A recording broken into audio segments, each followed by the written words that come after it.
তুই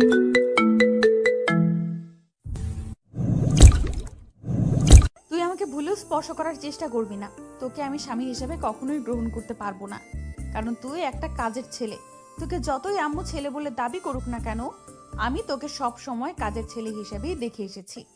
তাহলে আঙ্কেল, আন্টিকে কেন তুমি বললে না আমাকে তুমি পছন্দ করো না, তুমি অন্য কাউকে পছন্দ করো, তার সাথে সারা জীবন থাকতে চাও? তাহলে মিথ্যা নাটক করে বিয়ে করার কি প্রয়োজন ছিল? তোর উপর আমার কিছু প্রতিশোধ নেওয়ার বাকি আছে। সেই প্রতিশোধগুলো নেওয়ার জন্য তোকে কিছুদিন ব্যবহার করব। আমার জানা মতে আমি তোমার সাথে কোনো রকম খারাপ ব্যবহার করিনি বা তোমাকে কোনো অন্যায় কথা বলিনি, কারণ আমি সবসময় তোমার থেকে দূরে থাকতে চেয়েছি। কারণ একটা অহংকারী মেয়েকে কখনোই ভালো মানুষ মনে করা যায় না। এটা করা সবচেয়ে একটা ভুল ধারণা। এখন বেশি কথা বলতে পারবো না। তুই তোর মতো নিচে শুয়ে থাক, আমি আমার মতো শুয়ে পড়ি। আমার ঘুম পাচ্ছে, কোনো কথা বলতে পারবো না তোর সাথে। মাহিন আর কোনো কথা না বলে চুপচাপ একটা বালিশ নিয়ে নিল, আর কিছু নিল না সাথে। এমনিতেই বৃষ্টি পড়ছে টুপটাপ, ফ্লোর অনেক ঠান্ডা হয়ে রয়েছে, বাইরে অনেক বৃষ্টি হচ্ছে, তাই ফ্লোর একদম ঠান্ডা। ঠান্ডাতে ভালো মতো শুয়ে থাকতে পারছে না মাহিন। তার চোখ দিয়ে অনবরত নোনা জল গড়িয়ে পড়ছে, আর সে ভাবতেছে আজকে যদি তার মা বাবা বেঁচে থাকতো তাহলে তার এই কষ্টটা আর পোহাতে হতো না। মাহিন নিজের মনকে শক্ত করার চেষ্টা করছে, কিন্তু মনটা কেন জানে আজকে ব্যাকুলতায় ভরপুর হয়ে যাচ্ছে। তার বারবার বাবা মায়ের কথা মনে পড়তেছে, আর চোখ দিয়ে অনবরত নোনা জল গড়িয়ে পড়ছে। এমনিতেই অনেক ঠান্ডা, তাই কাঁপতেছে ঠান্ডায়। পরদিন সকালে যখন মাহিনের ঘুম ভাঙলো, উঠে আশেপাশে তাকিয়ে দেখে দীপা কোথাও নেই রুমের ভেতর। মাহিন সেদিকে কোনো খেয়াল না করে ফ্লোর থেকে উঠে দাঁড়ালো। সে বুঝতে পারছে কালকে রাতে ঠান্ডা খাওয়ার জন্য আজকে তার নির্ঘাত জ্বর আসবে। সেদিকে কোনো তোয়াক্কা না করে রুম থেকে বেরিয়ে আসলো আর সোজা ছাদে চলে আসলো। কি রে, তুই এত সকালে রুম থেকে বেরিয়ে এসেছিস? মাহিনকে তো দেখছি না, তার কি এখনো ঘুম হয়নি? তোমার আদরের জামাই কি করতেছে আমি কি জানি, তুমি গিয়ে দেখে আসতে পারো না? এসব কি ধরনের খারাপ কথা বলতেছিস তুই? তোর বিয়ে হয়েছে তার সাথে, তার স্ত্রী তুই, এভাবে কথা বলতে পারিস না ওর সাথে। এই বিষয় নিয়ে এখন আমি কোনো কথা বলতে চাচ্ছি না। তুমি কি রান্না করেছো নাকি রান্না করনি? এখন ক্ষুধা লেগেছে খুব, আমাকে খাইতে দাও। তোমার জামাইকে তুমি গিয়ে দেখো কি করে। তুই কিন্তু একটা ঠিক করছিস না। দেখ, একটা মানুষকে এত অবহেলা করিস না, তাহলে দেখবি তার জন্য একদিন কান্না করবি, তখন তাকে খুঁজে পাবি না। সেদিন কখনোই আসবে না। এই দোয়াটা আমার জন্য করো, কারণ এরকম একটা খ্যাতমার্কা ছেলেকে আমি কোথাও নিয়ে গিয়ে আমার স্বামী হিসেবে পরিচিত করাতে পারবো না। তুমি আমার স্ট্যাটাস জানো না? আজকে তুই যে কথাগুলো বললি সেই কথাগুলো দেখবি কয়দিন পর একদম পরিবর্তন হয়ে যাবে।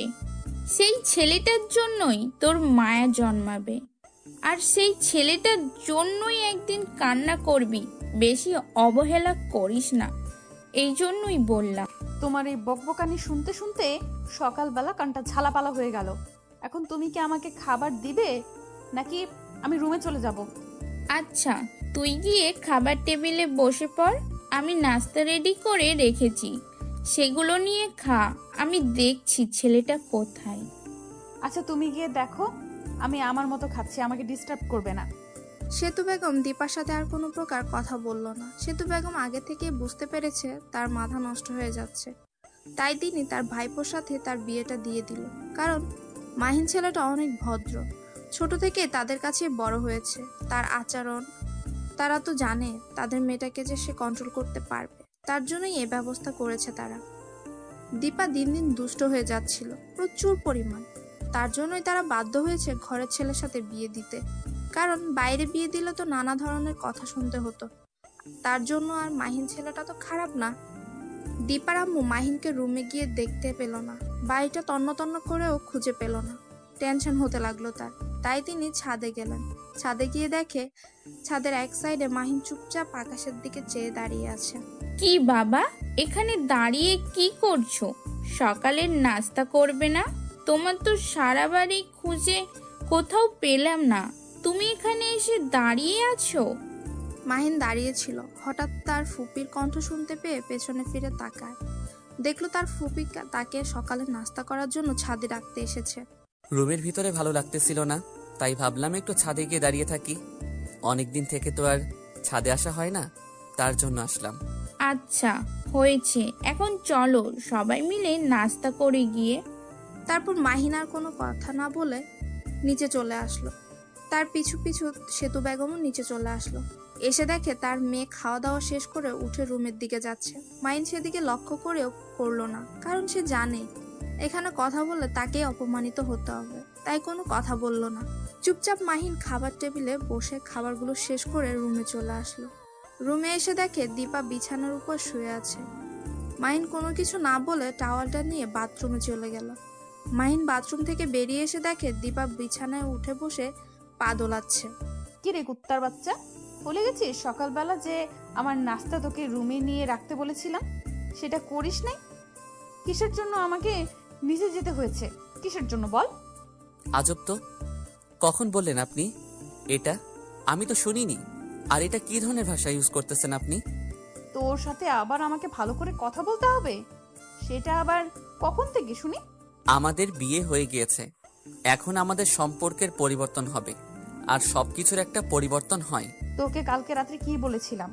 তোকে তো আমি স্বামী হিসেবে মানি না, তাহলে তুই বিয়ে নামক এই মিথ্যা সম্পর্কটাকে কেন ধরে আছিস তুই বল? দেখেন, একটু নিজেকে সংযম করুন। এরকম বেশি উশৃঙ্খলা কিন্তু ভালো লক্ষণ না। কুত্তার বাচ্চা, তোকে কি আমাকে জ্ঞান দিতে বলেছি? তুই যেটা করতে বলেছিস সেটাই কর। বেশি কথা বলিস কেন রে? লাথি খাইতে চাস? মাহিন আর কোনো কিছু বলার ভাষা খুঁজে পেল না। কি বলবে?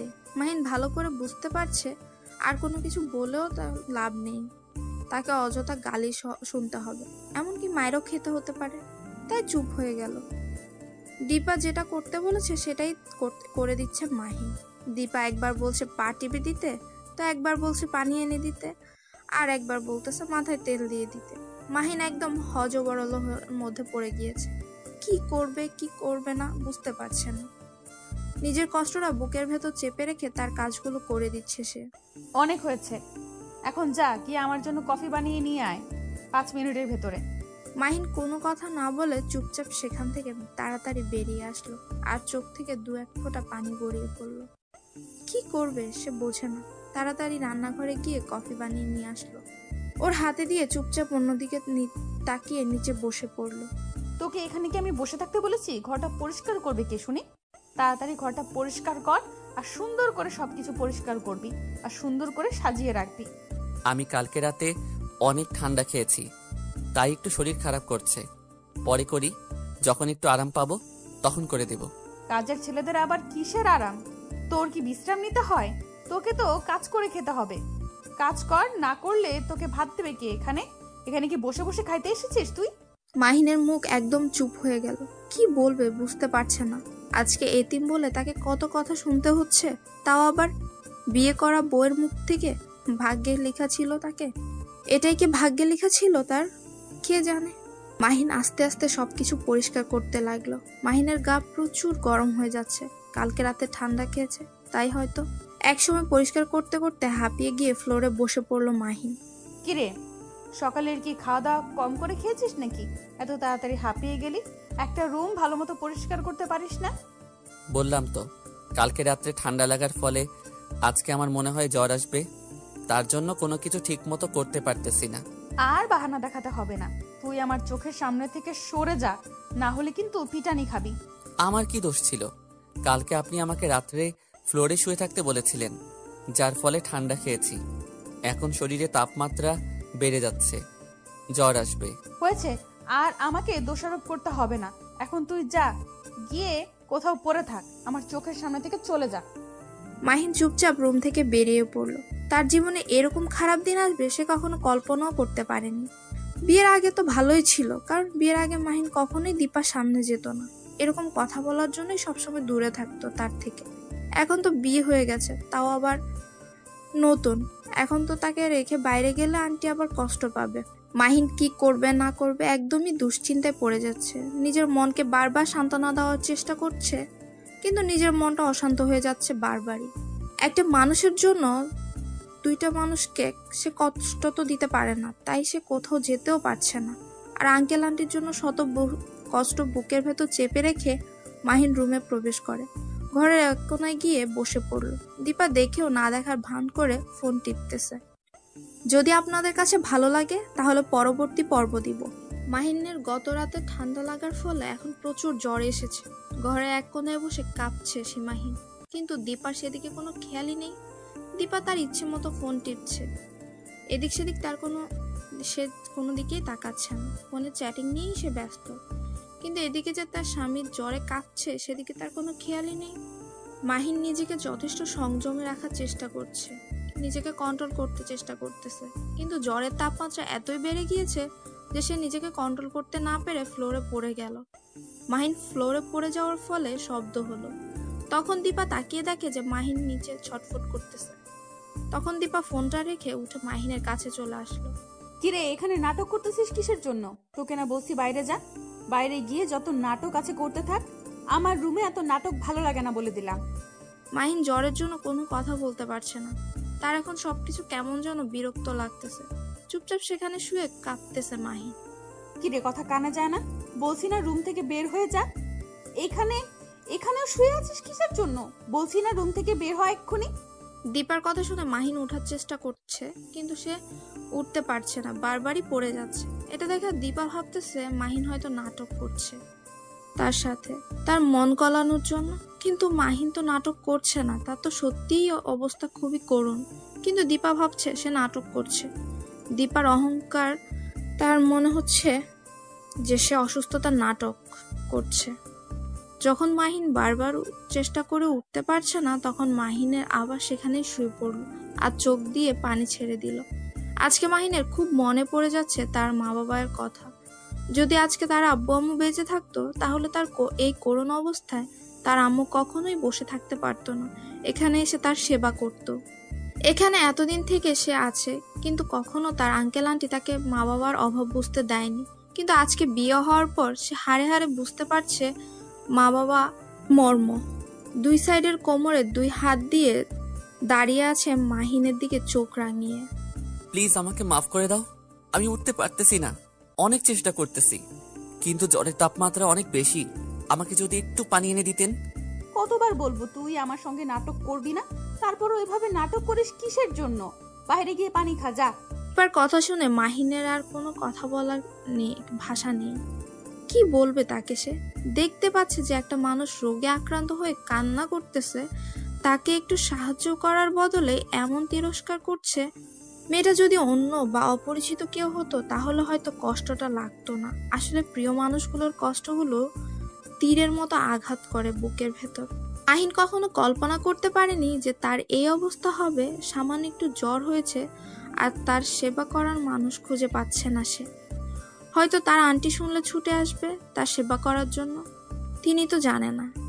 আর তার নিজের বই তাকে অবহেলা করছে, এটা তো মানুষের কাজ হতে পারে না, তাই না? আচ্ছা, তাহলে আপনি একটু কাজ করুন, আমাকে একটু লাঠি বা ধরার মতো কিছু এনে দেন, আমি আমার রুমে চলে যাচ্ছি। তোকে বলেছি না কানের কাছে প্যান প্যান করবি না? এরকম ভ্যান ভ্যান করতেছিস কিসের জন্য শুনি? আপনি কি মানুষ না? আমার জন্য কি একটু মায়া হয় না আপনার? আপনি এভাবে কথা বলছেন কিসের জন্য? আজকে অসুস্থ বলে আপনি আমাকে জ্বালাচ্ছেন, তাড়িয়ে দিচ্ছেন। আপনি কি কখনো অসুস্থ হবেন না? যখন অসুস্থ হব তখন দেখা যাবে। এখন কানের কাছে ভ্যান ভ্যান না করে এখান থেকে চলে যা। আর তোর রুমে গিয়ে কি করিস কর, তুই আমাকে ডিস্টার্ব করবি না। মাহিন আর কোনো কথা বলল না, চুপচাপ উঠে দাঁড়ানোর চেষ্টা করছে। দেয়াল ধরে উঠে দাঁড়াচ্ছে কোনো মতে। উঠে দেয়াল ধরে সে নিজের রুমে চলে আসলো, এসে বিছানায় শুয়ে পড়ল। আর কোনো কিছু মনে নেই তার। কখন যে ঘুমিয়ে পড়েছে নিজেও জানে না। যখন ঘুম ভাঙলো তখন দেখে তার আন্টি তার পাশে বসে তার সেবা করছে। মাহিন অবাক হয়ে তার দিকে তাকিয়ে রইল। তুমি যে অসুস্থ হয়ে পড়েছো সেটা কি আমাকে জানানো উচিত না তোমার? আমি কি তোমাকে ফেলে দিয়েছি নাকি? আমার মেয়ে না হয় একটু খারাপ, তার জন্য তুমি আমাকেও কথাটা জানাবে না? আন্টি, আমি তো ঠিক আছি, আমার কোনো কিছু হয়নি। দেখেন আমি একদম সুস্থ আছি, আমার তো কিছু হয়নি। তাহলে আপনাকে কিসের জন্য জানাবো? যদি অসুস্থ হইতাম তাহলে জানতাম। হায় রে মানুষ, আর কত তুমি নিজেকে লুকিয়ে রাখবে? আজ 2 দিন ধরে তুমি অসুস্থ, 2 দিন ধরে তোমার কোনো খোঁজ খবর পাওয়া যাচ্ছে না, আর তুমি বলতেছো তুমি ঠিক আছো, তাই না? 2 দিন পর তুমি আজকে এই পৃথিবীর আলো দেখতে পেলে, আর তুমি বলতেছো তুমি ঠিক আছো? মাহিন তার আন্টির মুখ থেকে কথাটা শুনে অবাক দৃষ্টিতে তার আন্টির দিকে তাকিয়ে রইল। 2 দিন ধরে সে অজ্ঞান হয়ে পড়েছিল, আর একবারের জন্য সে মেয়েটা তাকে দেখতে আসেনি, নাকি এসেছিল সেও জানে না। আপনাকে অনেক কষ্ট দিয়ে ফেলেছে তাই না এই 2 দিনে? কি আবোল তাবোল বলছো? তোমাকে আমার ছেলের মতো দেখি আমি, আর তুমি অসুস্থ হওয়ার পরেও তোমার সেবা করব না আমি? এটা কেমনে হয় শুনি? আমি যদি অসুস্থ হয়ে পড়তাম তাহলে তুমি কি আমার সেবা করতে না? আপনাকে দেখে মনে হচ্ছে আপনি অনেক ক্লান্ত। এখন গিয়ে বিশ্রাম করুন। আমি একদম পুরোপুরি সুস্থ আছি, আমার আর কোনো সমস্যা হবে না। আপনি গিয়ে কিছুক্ষণ বিশ্রাম করে নেন। আচ্ছা, আমি এখন চলে যাচ্ছি, কিন্তু একটা কথা মাথায় রাখবে, তোমার যদি কোনো কিছুর প্রয়োজন পড়ে বা তুমি যদি অসুস্থ হয়ে যাও, আর এভাবে লুকিয়ে রাখবে না, বলে দিলাম। যদি তোমার কিছু একটা হয়ে যেত তাহলে আমরা কি নিয়ে বেঁচে থাকতাম বলো? আমি আর কখনো এরকম ভুল করব না। এখন থেকে সঙ্গে সঙ্গে সব কিছু আপনাকে জানিয়ে দিব। প্লিজ আমাকে মাফ করে দিবেন, আমি সত্যি অনুতপ্ত। আচ্ছা, তাহলে আমি আমার রুমে যাচ্ছি। তোমার যদি কোনো কিছু লাগে সঙ্গে সঙ্গে আমাকে জানাবে। তুমি এখন একটু গোসল করে ফ্রেশ হয়ে নাও, তাহলে আরো ভালো লাগবে তোমার। কথাটা বলে সেতু বেগম সেখান থেকে চলে গেল। আর মাহিন মনে মনে ভাবতে লাগলো যে 2 দিন থেকে সে অজ্ঞান হয়ে আছে, আর 2 দিন পরে তার আজকে জ্ঞান ফিরল। সে তো পরপারে চলে যেতে পারতো। এই পৃথিবীতে বেঁচে থেকেই এত যন্ত্রণা আর সহ্য হয় না তার। মাহিন মনে মনে কথাগুলো ভাবতে ভাবতে বাথরুমে গিয়ে গোসল করে নিল। একটু ফ্রেশ হয়ে রুম থেকে বেরিয়ে আসলো। এসে দেখে দীপা সামনে হেঁটে বেড়াচ্ছে। তাকে দেখে মনে হচ্ছে কোনো কিছু নিয়ে দুশ্চিন্তা করছে সে। হয়তো তার পার্সোনাল লাইফে কোনো সমস্যা হয়েছে তার জন্য। মাহিন দীপাকে দেখেও না দেখার ভান করে ছাদের দিকে যেতে লাগলো।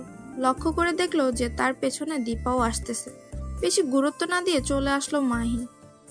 তার পেছনে পেছনে দীপাও আসলো, কিন্তু দেরি হয়ে গেছে, কারণ মাহিন ছাদে গিয়ে বেশিক্ষণ দেরি করেনি। প্রচুর রোদ, তাই তাড়াতাড়ি নিচে নেমে এসেছে। দীপাকে পাত্তা দেয়নি। মাহিনের নিজের রুমে আবার প্রবেশ করলো। সঙ্গে সঙ্গে দীপা মাহিনের রুমে প্রবেশ করলো। মাহিন কি বলবে ভেবে পাচ্ছে না, তাই অন্য পাশে তাকিয়ে শুয়ে পড়লো মাহিন। তোর সাথে আমার কিছু কথা আছে। এইভাবে মুখ গোমরা করে না থেকে সুন্দরভাবে বসে পড়ো। কিছু কথা আছে, কথাগুলো শুনে তারপর তোমার যা ইচ্ছা তাই করতে থাকো। আমি আমার কানকে তালা লাগিয়ে দেইনি যে আমি শুনতে পারবো না। আপনার যা ইচ্ছা বলেন, বলে এখান থেকে চলে যেতে পারেন দয়া করে। সেটা না হয় বুঝলাম, কিন্তু আমি যেটা করতে বলেছি সেটাই করো এখন। না হলে কিন্তু আবার পিটানি শুরু করে দেব। এমনিতেই অসুস্থ থেকে সুস্থ হয়েছেন, এখন যদি আবার পিটানি দেই তাহলে আবার অসুস্থ হয়ে যাবেন। তাই আমি চাচ্ছি না কাউকে অসুস্থ করতে। আমার মতো অসহায় মানুষকে আর দয়া দেখাতে হবে না, তাই যা ইচ্ছা তাই বলে এখান থেকে চলে যেতে পারেন। আমার খুব ডিস্টার্ব হচ্ছে।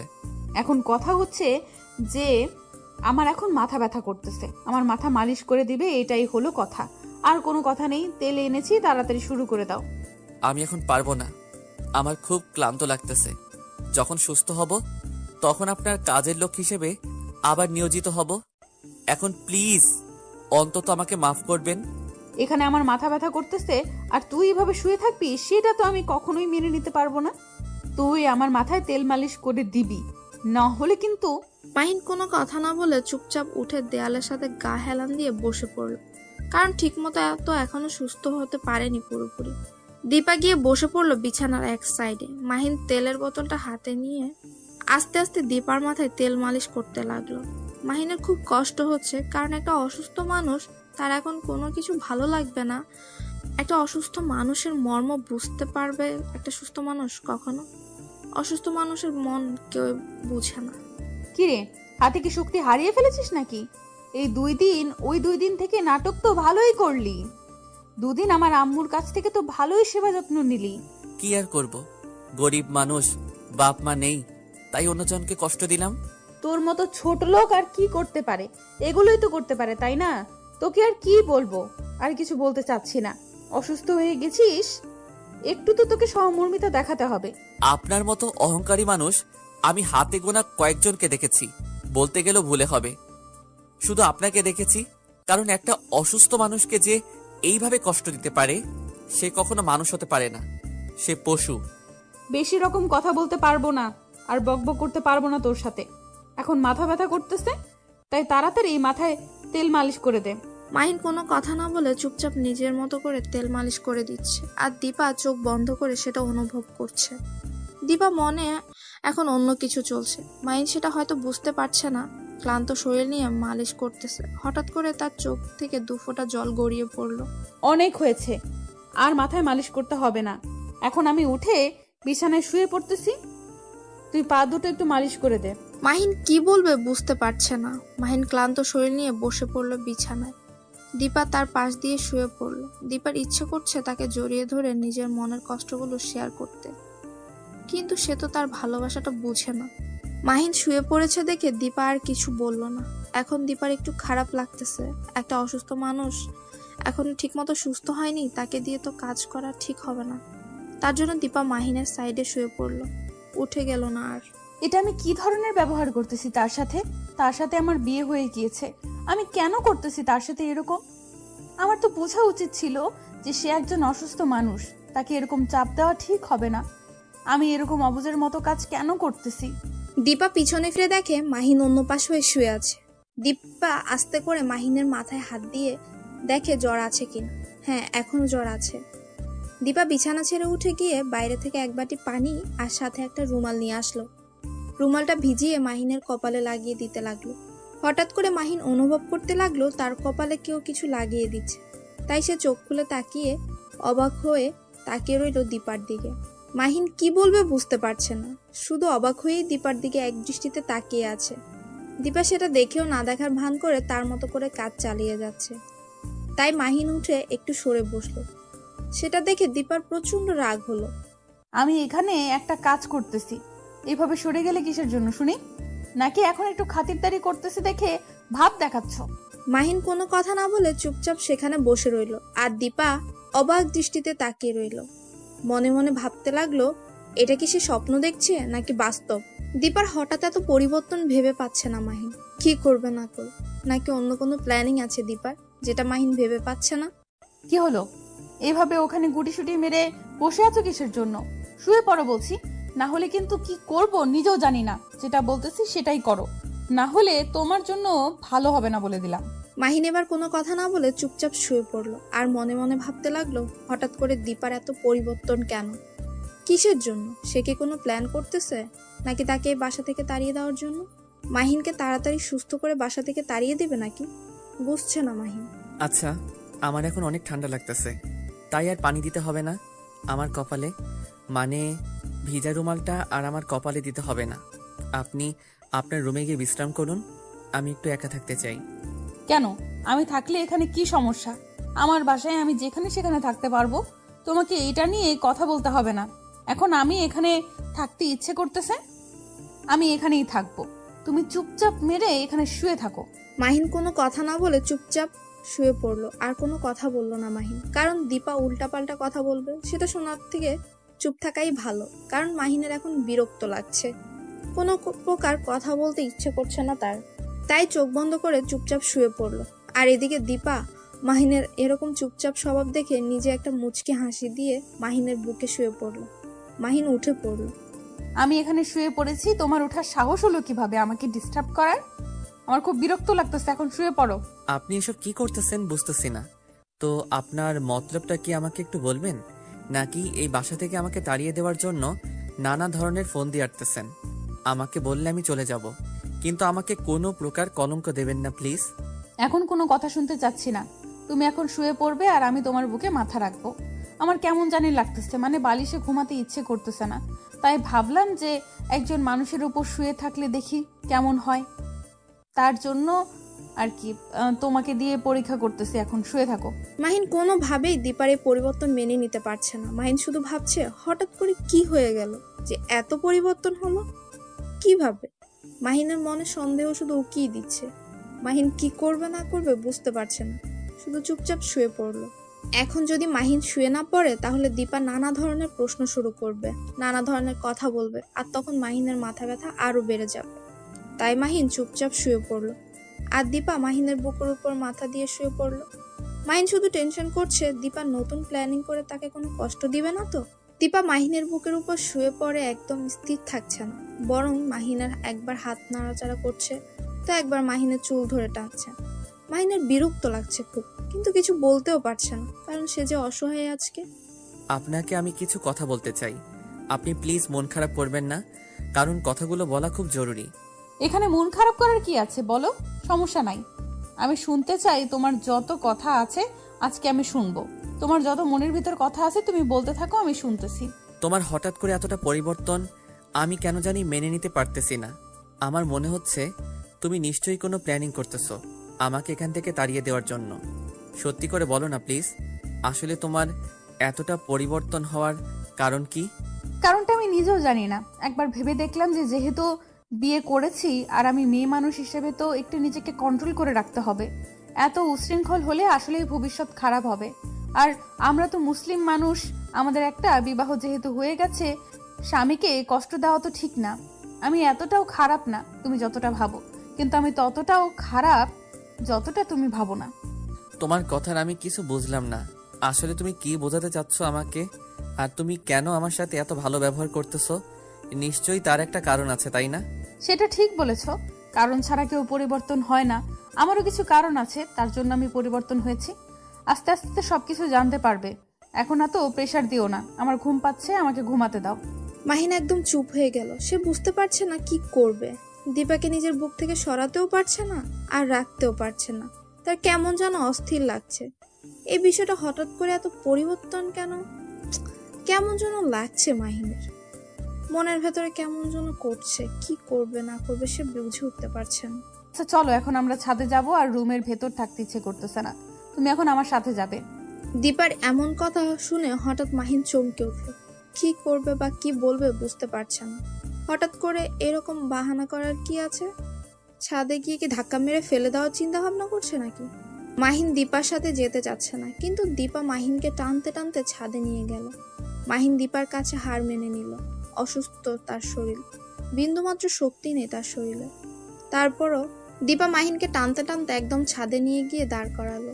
ছাদের এক সাইডে মাহিনকে দাঁড় করিয়ে তার মুখোমুখি দীপা দাঁড়িয়ে পড়লো। আমার খুব খারাপ লাগতেছে, আমি দাঁড়িয়ে থাকতে পারতেছি না। আমি নিচে যাব। আর আপনার কি কথা আছে তাড়াতাড়ি বলুন। আমার এখানে কোনো কথা নেই। তোমাকে খুব ক্লান্ত লাগতেছে, তাই ছাদে একটু হাঁটাহাঁটি করার জন্য নিয়ে আসলাম। তুমি এখানে বসে পড়লে কিসের জন্য? আমার সাথে হাঁটবে এখন তুমি। আমার সাথে আপনি এরকম করতেছেন কেন বুঝতেছি না। এত জোর জবরদস্তি করতেছেন কেন? আমাকে আমাকে ছেড়ে দেন না। আমাকে ছেড়ে দেন না। আমার মতো আমি তো আপনাকে কোনো ডিস্টার্ব করতেছি না। কিন্তু আমি তোকে ডিস্টার্ব করব, তাতে তোর সমস্যা? ভালো মতো কথা বলতেছি বলে, ভালো মতো ব্যবহার করতেছি, তাই মনে হয় কথা গায়ে লাগে না, তাই না? মাহিন একদম চুপ হয়ে গেল। দীপা মাহিনের হাত ধরে কাঁধের উপর রেখে দিল, তারপর মাহিনকে ধরে ধরে হাঁটতে হচ্ছে। অন্যরকম একটা অনুভূতি নিয়ে হাঁটছে তারা। তার মনে হচ্ছে সে সত্যি এখনকার একটা দায়িত্ববান স্ত্রীর কাঁধে হাত রেখে হাঁটছে।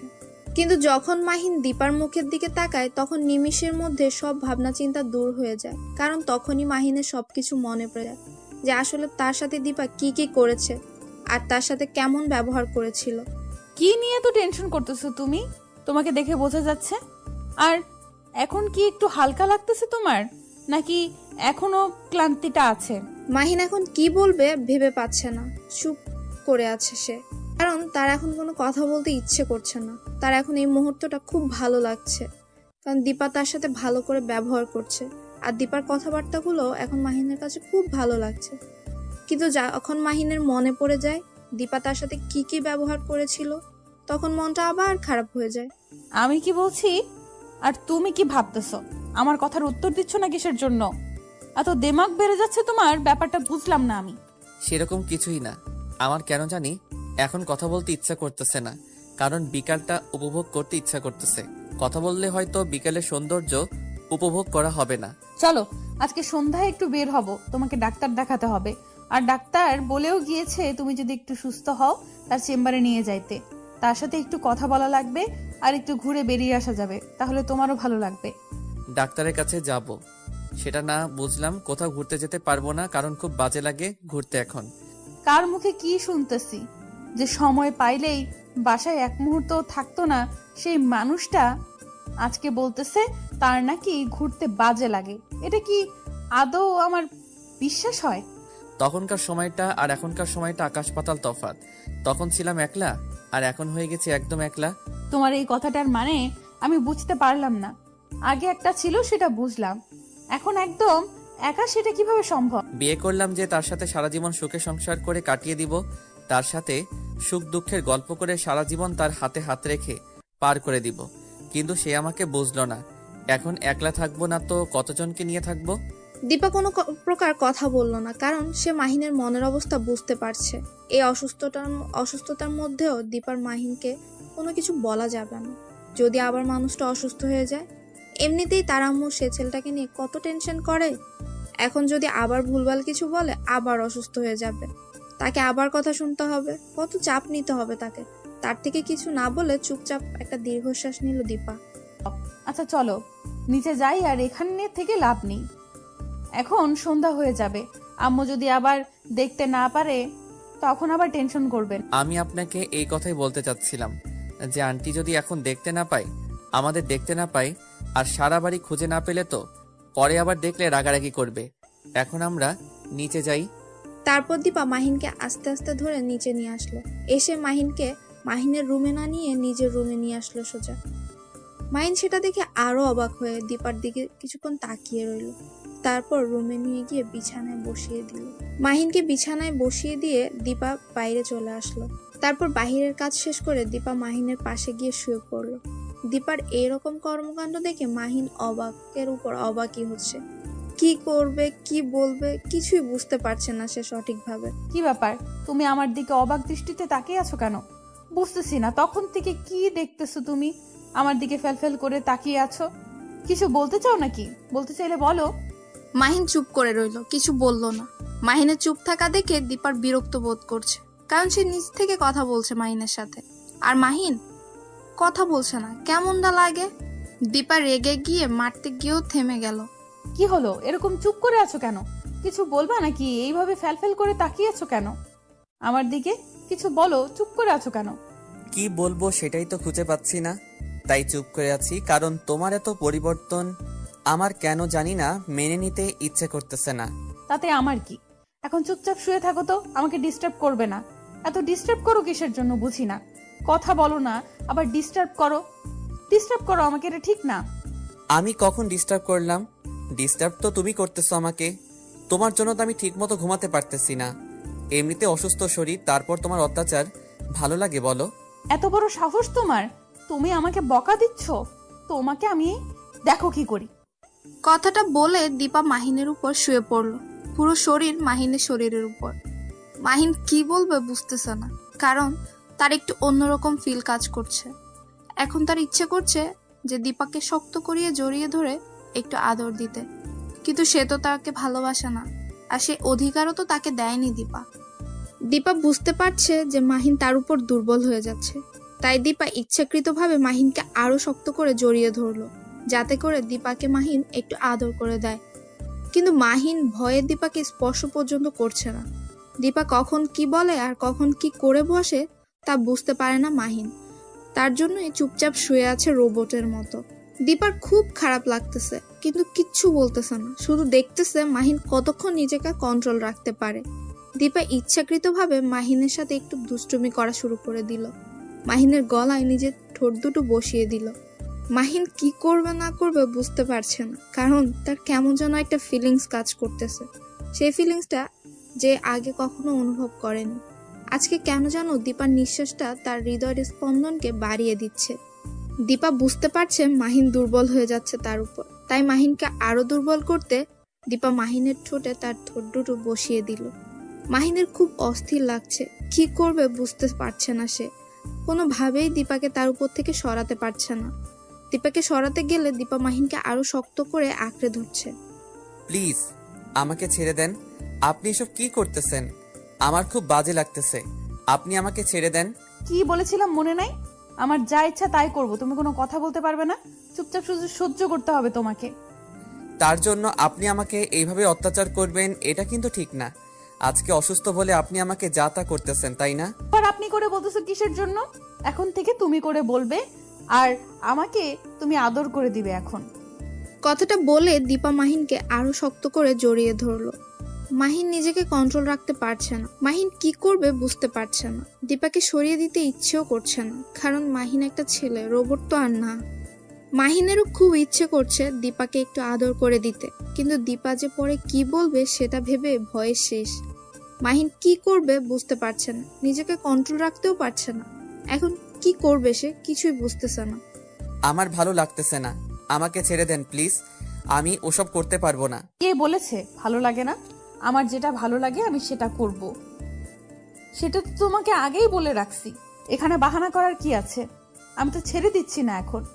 কথাটা বলে দীপা মাহিনকে আবার শক্ত করে জড়িয়ে ধরলো, আর মাহিনের ভেতরে যেন তোলপাড় শুরু হয়ে গেছে। সে তো একটা মানুষ, রোবট তো আর না, তাই তার ভেতরেও ফিলিংসটা কাজ করতেছে। হঠাৎ করে মাহিনও দীপাকে শক্ত করিয়ে জড়িয়ে ধরলো, আর দীপার ঠোঁটে নিজের ঠোঁট দুটো বসিয়ে দিল। দীপা এক মুহূর্তের জন্য অন্যরকম একটা স্বাদ পেল। দীপা ও মাহিনকে কিস করতে লাগলো। দুজনেই ধীরে ধীরে ভালোবাসার সাগরে তলিয়ে গেল। তাদের মিলন হয়ে গেল, কিন্তু এর পরবর্তী রিয়েকশনটা কি হতে পারে কে জানে। মাহিনের ভেতর ভয় কাজ করতেছে। দীপাকে ছেড়ে দিয়ে এক সাইডে শুয়ে পড়ল। দীপা হাঁপিয়ে গেছে, তাই মাহিনের বুকের উপরই আবার শুয়ে পড়ল। সেটা দেখে মাহিন অবাক হচ্ছে, দীপার কোনো রিয়েকশন নেই। এভাবে শুয়ে থাকলে তো আর হবে না। চলো এখন গোসল করতে যাব। আমাকে কোলে করে নিয়ে যাবে। তুমি অসুস্থ হয়েছো তো কি হয়েছে? এখন আমি অসুস্থ, আমাকে কোলে করে নিয়ে যাবে। আমি এটা জানি। এসব কি বলতেছো তুমি? আমি বুঝতেছি না তো। তোমাকে কোলে করে নিয়ে বাথরুমে যেতে হবে, এটা কি ধরনের কথা? তুমি কি পায়ে হাঁটতে পারো না? পায়ে হাঁটতে পারি না এখন। পায়ে হাঁটতে পারবো না, কারণ এখন ব্যথা লাগতেছে। তার কারণে হাঁটতে পারবো না। তুমি ব্যথা দিয়েছো, এখন তুমি আমাকে কোলে করে নিয়ে যাবে আর কোলে করে আনবে। ঝামেলা শেষ। দেখো আমি এখনো পুরোপুরি সুস্থ না, তাই তোমাকে কোলে করে নিয়ে গিয়ে যদি আবার ফেলে দেই তখন তো আবার কোমর ভেঙে গেলে আমাকে যত যন্ত্রণা সহ্য করতে হবে। তার থেকে তুমি হেঁটে যাও, সেটাই বেটার হবে। আবার তুমি আমার সাথে তর্ক করতেছো। এবার কিন্তু আম্মুকে বিচার দিব যে তুমি আমাকে ব্যথা দিয়েছো। এখন আমি যেটা করতে বলছি সেটা করবে কিনা। আচ্ছা বিচার দিতে হবে না, চলো আমি তোমাকে নিয়ে যাচ্ছি। কথাটা বলে মাহিন দীপাকে কোলে তুলে নিল বিছানা থেকে। তারপর দুজনে বাথরুমে চলে আসলো। বাথরুমে চলে এসেছে ঠিকই, কিন্তু কোনো কিছুই সাথে নিয়ে আসেনি দুজনের মধ্যে একজন। গোসল শেষে বের হবে কিভাবে তারা? দুজনে বাথরুমে বন্ধ হয়ে গেল। শেষ পর্যন্ত কোনো উপায় না পেয়ে মাহিন নিজেই বেরিয়ে আসলো ভেজা শরীরে। তারপর রুম থেকে কাপড় নিয়ে আবার বাথরুমে গেল। গিয়ে দেখে দীপার অবস্থা খুবই খারাপ। মাহিন চোখ বন্ধ করে নিল। দীপা সেটা দেখে হাসলো, আর মাহিনের কাছে এসে মাহিনকে জড়িয়ে ধরলো। কি করতেছো? এটা কি ধরনের অসভ্যতামি? সব সময় খোলা ভালো লাগে নাকি? তুমি আমাকে বকা দিচ্ছ তাই না? এখন যদি উড়াধুরা পিটানি দিতে শুরু করি তখন কেমন লাগবে শুনি? চুপচাপ যেটা করতেছি করতে দাও। মাহিন ভেজা বেড়ালার মতো চুপ হয়ে গেল, আর কোনো কথা বলার সাহসও পেল না। চুপচাপ সেখানেই দাঁড়িয়ে রইল রোবটের মতো। দীপা যেটা করছে মাহিনও সেটাই করলো। তারপর তারা একদম গোসল সেরে ফ্রেশ হয়ে বেরিয়ে আসলো দুজনে একসাথে। সন্ধ্যার সময় তাদেরকে ডাক্তারের ওখানে যাওয়ার কথা ছিল, তার জন্যই দুজন প্রস্তুতি নিল। আর তার জন্য মায়ের কাছ থেকে পারমিশনও নিতে হবে। দুজনে একসাথেই দীপার আম্মুর কাছে গেল। দীপার আম্মু তখন রান্নাঘরে রান্না করছিল। তারা দুজনই দীপার আম্মুকে বলে বাসা থেকে বেরিয়ে পড়ল। উদ্দেশ্য এখন ডাক্তারের কাছে যাবে তারা। যাই হোক, তাহলে আমার মেয়েটার আক্কেল জ্ঞান হচ্ছে, তাকে আর কোনো কিছু বোঝাতে হবে না। তাদের দেখে মনে হচ্ছে তারা দুজনে অনেক খুশি। হয়তো তাদের মাঝে সবকিছুর পরিবর্তন হচ্ছে। দিন দিন তারা আরো ঘনিষ্ঠ হতে থাকবে। আমার মেয়েটা ভালো হয়ে যাবে একদিন, সবকিছু আগের মতো চলতে থাকবে। কথাটা মনে মনে চিন্তা করে সেতু বেগম আবার রান্নায় মনোযোগ দিলেন। আরো বেশি করে এখন রান্নাটা করতে হবে। অন্যান্য দিনের তুলনায় কিছু আইটেম আজকে আরো বেশি করে তৈরি করলো আজকে এই খুশিতে। আর এদিকে দীপা আর মাহিন গাড়িতে ডাক্তারের সাথে কথা বলা শেষ করে ডাক্তার চেম্বার থেকে বের হয়ে দুজনের রাস্তা দিয়ে হাঁটতেছে। সন্ধ্যার সময় রাস্তার দুই সাইডে ল্যাম্পপোস্টের আলোয় দুজনে হাত ধরে হাঁটতেছে। তাদের মুখ থেকে কোনো কথা বেরোচ্ছে না। দুজনেই শুধু নিজেদেরকে অনুভব করছে একে অপরের ভালোবাসা। এখন কোথায় যাব? এখন তো বাসায় যেতে ইচ্ছে করতেছে না। চলো না ওই পুকুর পাড়ে কিছুক্ষণ বসে গল্প করি, তারপর বাসায় যাব। আমার কেন জানি খুব খারাপ লাগতেছে। আজকে না কালকে সকালে আসবো, সারাদিন ঘুরবো। আজকে চলো, আমার খুব ক্লান্ত লাগতেছে। আজকে বাসায় যাই, আন্টির সাথে কথা বলি। আচ্ছা তাহলে চলো, আম্মুকে গিয়ে সবকিছু জানাতে হবে, না হলে আমার টেনশন করবে। এমনিতেই 2 দিন ধরে আম্মুর কিছু মুখে নেয়নি। কি বলতেছো আন্টি? 2 দিন ধরে কিছু খাইনি কেন? কিসের জন্য? আমি তো ঠিক ছিলাম, তাই না? তুমি ঠিক ছিলে নাকি কি ছিলে সেটা আমরা জানি। তুমি তো অসুস্থ ছিলে, তাই কিছুই জানো না। আমি বুঝতে পেরেছি তোমার অবস্থাটা কি করুণ ছিল, আর তোমার কি একটা অবস্থা হয়েছিল সেটা আর না বলি। থেমে গেলে কিসের জন্য বলো? আমার কি হয়েছিল? আমার কি কোনো বড় ধরনের সমস্যা দেখা দিয়েছিল নাকি এই 2 দিনের ভিতর? না, সেরকম কোনো কিছুই নেই। এখন চলো, এখানে থেকে লাভ নেই, বাসায় যেতে হবে, সন্ধ্যা ঘনিয়ে আসছে। তারপর মাহিন আর দীপা দুজনেই হাঁটতে হাঁটতে একটা রিক্সা দেখলো। সে রিক্সা করে দুজনেই শহরটা দেখতে দেখতে বাসায় ফিরে আসলো। এসে দেখে যে দীপার আম্মু রান্না শেষ করে সবকিছু গুছিয়ে রাখছে। তারা দুজনেই রুমের ভেতর চলে আসলো। তারপর বাথরুমে দুজনে একসাথে গিয়ে ফ্রেশ হয়ে বিছানায় এসে বসে পড়লো। কেউ কোনো কথা বলছে না, শুধু তাকিয়ে আছে একে অন্যের দিকে এক দৃষ্টিতে। তাদের ভালোবাসা উপলব্ধি করছে। তারা কোনো কথা বলছে না, শুধু মুহূর্তটা উপভোগ করছে তারা। কি রে, কোথায় গেলি? তাড়াতাড়ি নিচে আয়, রেডি করেছি তো রাতের খাবার। আর কতক্ষণ অপেক্ষা করব? অনেকক্ষণ ধরে তো তোদের জন্য অপেক্ষা করতেছি। তাড়াতাড়ি নিচে আয়। এই তো যাচ্ছি, তুমি আর একটু ওয়েট করো, আমরা যাচ্ছি। অনেকক্ষণ ধরে অপেক্ষা করতেছি, আর অপেক্ষা করতে পারবো না, আমার ক্ষুধা লেগেছে। তোরাও তাড়াতাড়ি নিচে আয়, একসাথে সবাই মজা করে খাবার খাবো। আচ্ছা যাচ্ছি, তুমি সবকিছু রেডি করে রাখো, আমরা এইমাত্র নিচে নামতেছি। এই দেখো, পেছনে ঘুরে আমরা যাচ্ছি। তারপর দীপা আর মাহিন দুজনেই নিচে চলে এসেছে। সেতু বেগমের সাথে বসে সবাই একসাথে মজা করে খেতে লাগলো। হঠাৎ করে মাহিনের কি যেন হয়ে গেল। হঠাৎ তার কাশি উঠে গেল।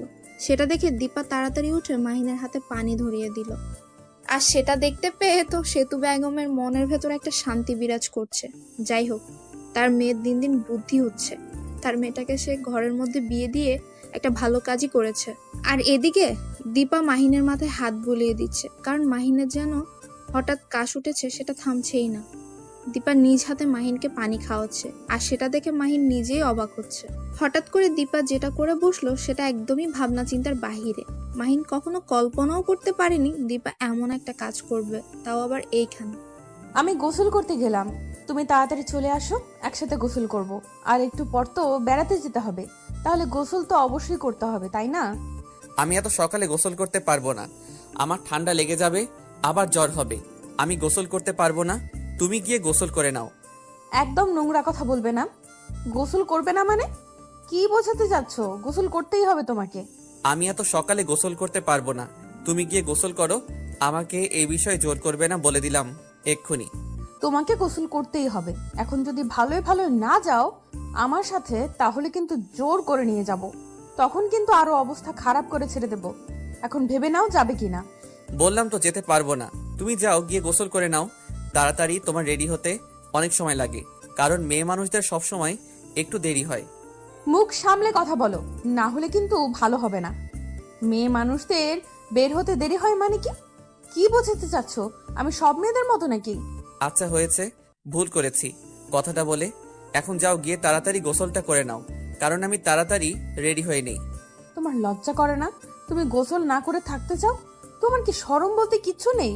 তুমি কাল থেকে আমার সাথে কি কি করছো, আর এখন বলতেছো গোসল করবে না? আমি কখন কি করলাম? উদয় কি বলতেছো? আমি তো কিছু করিনি, আমি তো কিছু জানি না। আমি কি করছি যে আমাকে এখন গোসল করতে হবে? আমি তো কোনো কিছু করিনি। দেখো, বেশি কথা বলতে পারবো না, বেশি রকম ন্যাকামি ভালো লাগতেছে না।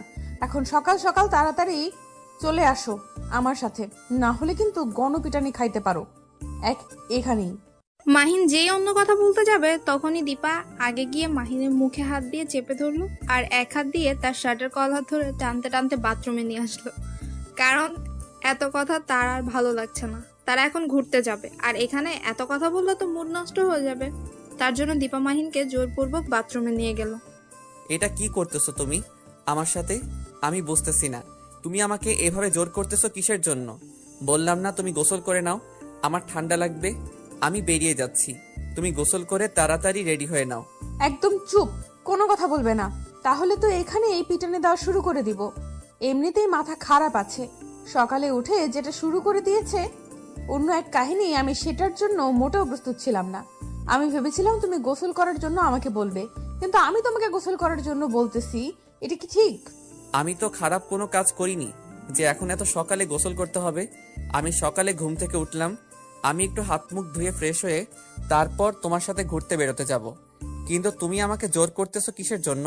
তোমার লজ্জা করে না এসব কথা বলতে? তুমি একজন বিবাহিত পুরুষ, তুমি সকালে গোসল না করলে কে করবে শুনি? আর তুমি কি এখনো একা আছো নাকি যে সকালে উঠে তোমাকে গোসল করতে হবে না, বা 2-3 দিন পর গোসল করলেও চলবে? লজ্জা করে না এসব কথা বলতে? মাহিন আর কোনো কিছু বলতে যাবে তখনই দীপা আবারও মাহিনের মুখে হাত দিয়ে চেপে ধরে শাওয়ার ছেড়ে দিল, আর শাওয়ার থেকে পানি পড়তে লাগলো। দীপা আর মাহিন দুজন একসাথেই ভিজতে লাগলো। মাহিন ছটফট করতে লাগলো সেখান থেকে সরে যাওয়ার জন্য, কিন্তু দীপা মাহিনকে জড়িয়ে ধরেছে। তার জন্য মাহিন নড়াচড়াও করতে পারছে না, তার মন কেমন জানেন করছে। শাওয়ারের পানিতে দুজনেই কাক ভেজা হয়ে গেল, কিন্তু কেউ কারো দিক থেকে দৃষ্টি সরাচ্ছে না। দুজন দুজনের দিকে এক দৃষ্টিতে তাকিয়ে আছে, কেউ কোনো কথা বলছেও না। শাওয়ারের পানিগুলো তাদের গা বেয়ে পড়ে যাচ্ছে। কি হলো? আর কতক্ষণ এভাবে আমাকে এখানে ধরে রাখবে বলো তো?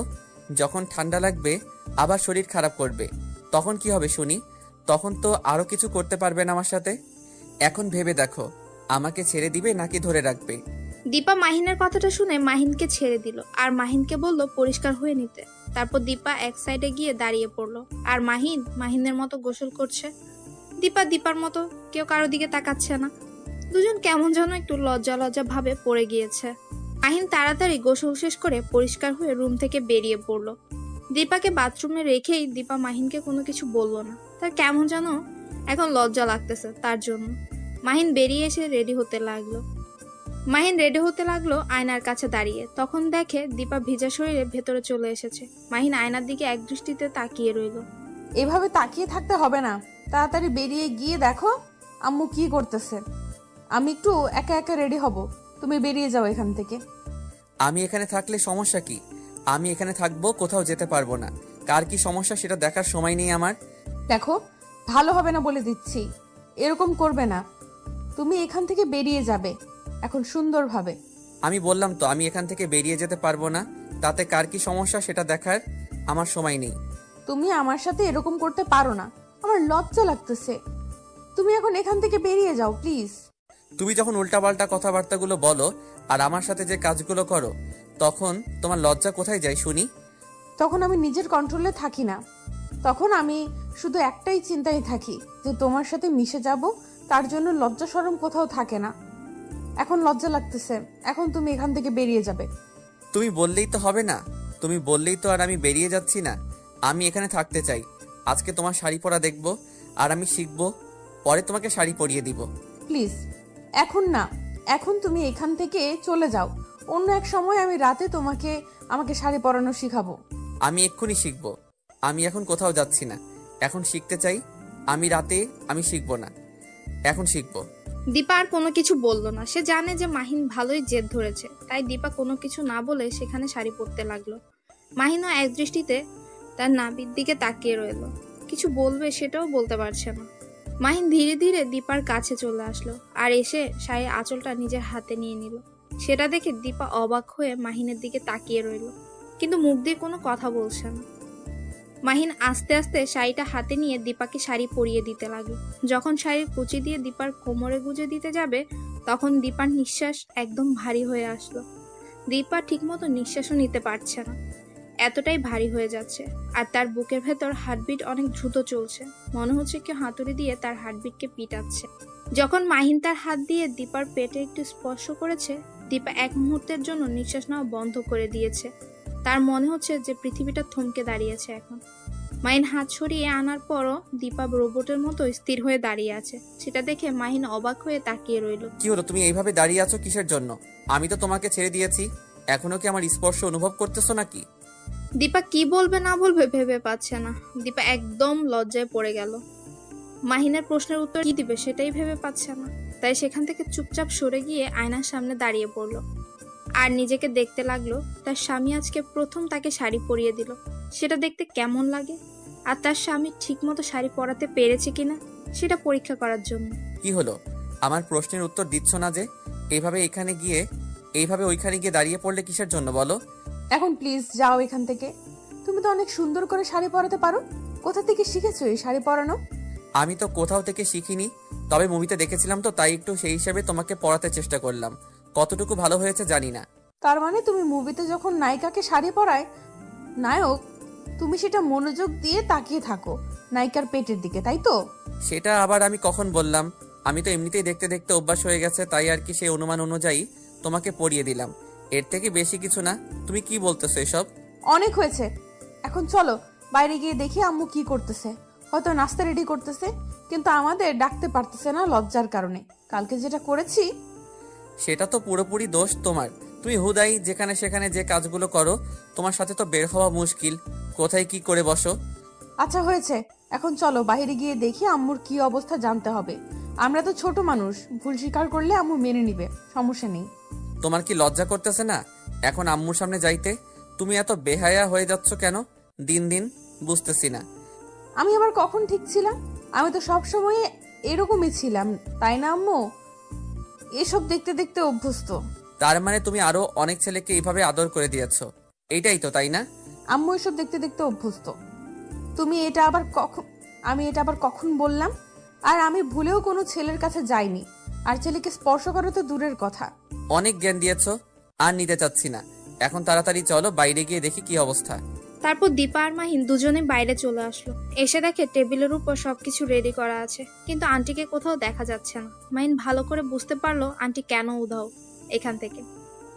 দীপা মাহিনের দিকে তাকিয়ে রয়েছে, কি বলবে বুঝতে পারছে না। তার আম্মু তার এই কাজের জন্যই এখন তাদের সামনে আসতে লজ্জা পাচ্ছে। এখানে দাঁড়িয়ে আছে কিসের জন্য? এই নাও, আমাকে আবার কিস করো যেখানে সেখানে, দেখবে যে আন্টি তাহলে এখানে চলে আসবে।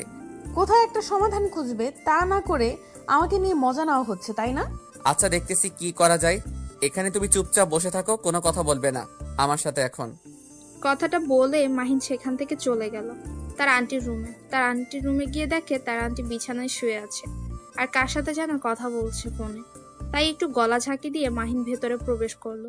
সেতু বেগম মাহিনকে দেখে ফোনটা রেখে উঠে বিছানার উপর বসে পড়লো আর মাহিনকে বিছানায় বসতে বলল তার কাছে। মাহিন লজ্জায় পড়ে গেল, কি বলবে ভেবে পাচ্ছে না। মাথা নিচু করে সেতু বেগমের পাশে বসে পড়লো মাহিন, কিন্তু মাহিন কি বলবে সেটাই ভেবে পাচ্ছে না, তাই চুপ করে রইল সে। আর তখনই দীপা সেই রুমে প্রবেশ করলো। মাহিন দীপার দিকে অবাক দৃষ্টিতে তাকিয়ে রইল। এই মেয়েটার আক্কেল জ্ঞান বলতে কিছুই নেই, এখন আবার সবাই একসাথে হয়েছে। এখন কি যে হবে বুঝতে পারছে না। মাহিন লজ্জায় মাথা নিচু করে রইল। আম্মু যা করছি, তুমি তার জন্য লজ্জা পাবে? আমরা ছোট, সেই হিসাবে যেটা করছি তুমি সেটা একটু ক্ষমার দৃষ্টিতে দেখবে, তা না করে অভিমান করে আছো, ব্যাপার কি? দীপার কথা শুনে দীপার আম্মু অবাক, তার সাথে মাহিন অনেকটা বেশি অবাক। কি বলতেছে দীপা, নিজেও জানে কি না। মাহিন সেখান থেকে সরে যেতে চাইলো, দীপা মাহিনের হাত ধরে সেখানে দাঁড় করিয়ে দিল। মাহিন অবাক দৃষ্টিতে দীপার হাতের দিকে তাকিয়ে আছে। মাহিন কাকে কি বলবে বুঝতে পারছে না, তাই চুপ করে সেখানে মাথা নিচু করে দাঁড়িয়ে রইল। সে লজ্জায় পড়ে গিয়েছে। তুমি কথা বলো, আমি বাহিরে তোমার জন্য অপেক্ষা করতেছি। আমার খুব ক্ষুধা পেয়েছে, আমি কিছু খেয়ে নেব তাড়াতাড়ি। তুমি যে এত বাহানা করতে জানো সেটা আজকে ভালো করে বুঝতে পারলাম। এখন চুপচাপ এখানে বসে থাকো, কোনো কথা বলবে না। সত্যি বলতেছি, আমার অনেক ক্ষুধা লেগেছে। এমনিতে অসুস্থ থেকে সুস্থ হয়েছি, এখন তো একটু ক্ষুধা বেশি থাকবে, তাই না আন্টি? আচ্ছা, অনেক ড্রামা করলে। তোমরা দুজনে এখন চলো গিয়ে নাস্তা সেরে নেওয়া যাক। তারপর তিনজন গিয়ে নাস্তার টেবিলে বসে পড়লো। সবাই একসাথে অনেক মজা করে নাস্তাও করে নিল। তারপর দীপা সেতু বেগমকে বলে যে আজকে তারা সারাদিন বাইরে ঘোরাফেরা করবে, বাইরেই নাস্তা করবে, বাইরেই সবকিছু করবে, সন্ধ্যার পর বাসায় ফিরবে। তাদের জন্য আজ যেন কোনো রান্না বাড়িতে না করা হয়। কথাটি বলেই দীপা মাহিনের হাত ধরে বাসা থেকে বেরিয়ে গেল। বাসা থেকে বেরিয়ে একটা রিক্সা দেখতে পেল, সেই রিক্সাতেই উঠে সারা শহরে ঘোরার জন্য রিক্সাওয়ালাকে কন্ট্যাক্ট করে নিল। রিক্সাওয়ালাও রাজি হয়ে গেল। তারপর রিক্সাওয়ালা তাদেরকে নিয়ে ঘুরতে লাগলো অজানা গন্তব্য। যেখানে দীপা যেতে চাইছে রিক্সাওয়ালা ঠিক সেখানেই নিয়ে যাচ্ছে। মাহিন শুধু অবাক দৃষ্টিতে দীপার দিকে তাকিয়ে আছে। সে এত জায়গা চেনে কিভাবে? সে তো এই এলাকাতেই বড় হয়েছে, কিন্তু এই এলাকার এই গলিগুলো তো কখনো আসা হয়নি। কিন্তু দীপা ঠিকই এসেছিল। কি ব্যাপার, তুমি আমার দিকে এভাবে অবাক দৃষ্টিতে তাকিয়ে আছো কিসের জন্য? বুঝলাম না, আমি কি কোনো ভুল কাজ করতেছি নাকি? সেরকম কোনো কিছু না, কিন্তু একটা জিনিস আমাকে খুব ভাবাচ্ছে। আমিও তো এই এলাকাতেই বড় হয়েছি ছোট থেকে, কিন্তু এই গলিগুলোতে কখন আসা হয়নি। তাই ভাবতেছি তুমি এত গালি করেছো আর আমি এখান থেকে কি ঘোড়ার ঘাস কাটলাম। দেখো, কথাটা কিন্তু যুক্তিযুক্ত, কারণ আমি অনেক জায়গায় ঘুরেছি আর তুমি তো অনেক জায়গায় ঘুরেছো। হিসেব করে দেখো, আমি বেশি ঘুরেছি। কি মজা! তোমার মতো তো আর আমি এই কাছাকাছি জায়গাগুলোকে ভোগ করিনি। আমি তো দূরে দূরে ঘুরতে গিয়েছিলাম। আমি কখনো তো আশেপাশের এলাকাগুলোতে ঘুরতে যাইনি। কথায় আছে না, যে দেশের কোনো কিছু উপভোগ না করেই বাইরের দেশে যাওয়া লেজেন্ডগুলো হলো আসল আবাল। তার মানে তুমি আমাকে আবাল বলে সম্বোধন করতেছো, তাই তো? এত বড় সাহস হলো কি করে তোমার? এখন কিন্তু এতটা অসুস্থ না যে তোমাকে কিছু বলতে পারবো না। তোমার সাহস দেখতেছি দিন দিন বেড়েই চলেছে। ভালো লাগলো তোমার এই স্বভাবটা। আমাকে না দেখিয়ে অন্যকে দেখালে হয়তো কাজে লাগবে। আমার কাছ থেকে অন্তত নিজের সাহসটা লুকিয়ে রাখার চেষ্টা করো। আমার রাগ উঠলে আমি মানুষ থাকি না, তখন তোমাকে কি বলবো, কি করব, নাকি পিটাবো হুঁশ থাকে না। এটা আমাদের বাড়ি না, আর আমরা এখন রাস্তায় আছি, আর একটা রিক্সাওয়ালা মামা আমাদের সাথে আছে। আর তুমি কি ব্যবহার করতেছো শুনি? অনেক হয়েছে, আর জ্ঞান নিতে চাচ্ছি না। মামা, আপনি একটা বিলের পাশে নামিয়ে দিন, আর আপনি আপনার ভাড়াটা নিয়ে চলে যান তো। আমরা এখন একটা নদীর ধারে যেতে চাচ্ছি। তারপর দীপা রিক্সাওয়ালা তাদেরকে নিয়ে একটা নদীর কাছে গিয়ে নামিয়ে দিল। রিক্সা ভাড়া নিয়ে সেখান থেকে চলেও গেল। আর দীপা নদীর কিনারা দিয়ে হেঁটে যাচ্ছে, সেটা দেখে মাহিন দীপাকে সেখান থেকে সরিয়ে নিল। মাহিনের ভয় করছে, যদি কি পড়ে যায় দীপা, তার জন্য। দীপা কিছু বলল না, চুপচাপ মাহিনের হাত ধরে নদীর পাড়ে হাঁটতে লাগলো। আর সে নদীর পাড়ের বাতাসগুলো, একদম মুক্ত খোলা বাতাসগুলো উপভোগ করতে লাগলো। দীপা নদীর ধারে একটুও থেমে থাকে না, সে এদিক ওদিক দৌড়াদৌড়ি করছে। সেটা দেখে মাহিন একটু অবাক হলো। সে ভাবতেছে দীপার আবার হঠাৎ কি হয়ে গেল যে ছোট বাচ্চাদের মতো স্বভাব করছে। কিছু বলতেছে না। মাহিন দীপাকে দীপার ইচ্ছে মতো ছেড়ে দিল। দীপা বেশ কিছুক্ষণ দৌড়াদৌড়ি করার পর একটা গাছের নিচে বসে পড়ল। মাহিন সেখানে গিয়ে তার পাশে বসে পড়ল। দীপা নিঃশ্বাস নিচ্ছে, মাহিনের কাঁধে নিজের মাথাটা রেখে। মাহিন কিছু না বলে চুপচাপ দীপার মাথাটা আলতো করে তার কোলে শুইয়ে দিল। এখন কোথায় যাবে বলো? সন্ধ্যা ঘনিয়ে আসবে, আর তখন থেকে কিছু খাইনি, ক্ষুধা লেগেছে। চলো না, ওই যে সামনের দোকান দেখা যাচ্ছে, গিয়ে দেখি, একটু খাওয়া যাক। আচ্ছা চলো, তাহলে গিয়ে দেখি কি আছে সেখানে। তারপর মাহিন আর দীপা দুজনেই দোকানের কাছাকাছি চলে আসলো। এসে দেখে কয়েকটা ছেলে সেখানে ভন্ডামি করতেছে। মাহিন সেখানে যেতে চাইলো না। দীপা জোর করে মাহিনকে নিয়ে গেল সেখানে। আর দীপা মাহিনকে বলতেছে তারা তাদের মতো থাকবে। মাহিন দেখে দোকানটা একটা বুড়ি বসে আছে। মাহিন দেখতে পেল কিছু রুটি আর কলা আছে। মাহিন সেখান থেকে রুটি আর কলা নিয়ে দীপার কাছে চলে আসলো। আমি হাত দিয়ে কোনো কিছু নিতে পারবো না, তুমি আমাকে খাইয়ে দিবে। এখন আর কোনো কথা বলতে চাই না, আমি যেটা বলবো সেটাই করবে এখন। আমরা এখন বাহিরে আছি, তুমি আমাকে সবসময় প্যারা দিতেই থাকবে, তাই না? একটু তো নিজে নিজে অনুভব করা উচিত। এখানে আমি কোনো কথা বলতে চাচ্ছি না, আমি এখন যেটা বলতেছি তুমি সেটা করবে, আর তাড়াতাড়ি এখান থেকে যেতে হবে। দেখো ছেলেগুলো আমার দিকে কিভাবে তাকিয়ে আছে, ইচ্ছে করতেছে জুতা পেটা করে দিই। এই জন্যই তো বললাম এখানে না থেকে চলো আমরা অন্য কোথাও গিয়ে নাস্তা করি। তুমি বললা এখানেই করবে, এখন আমার কি করার?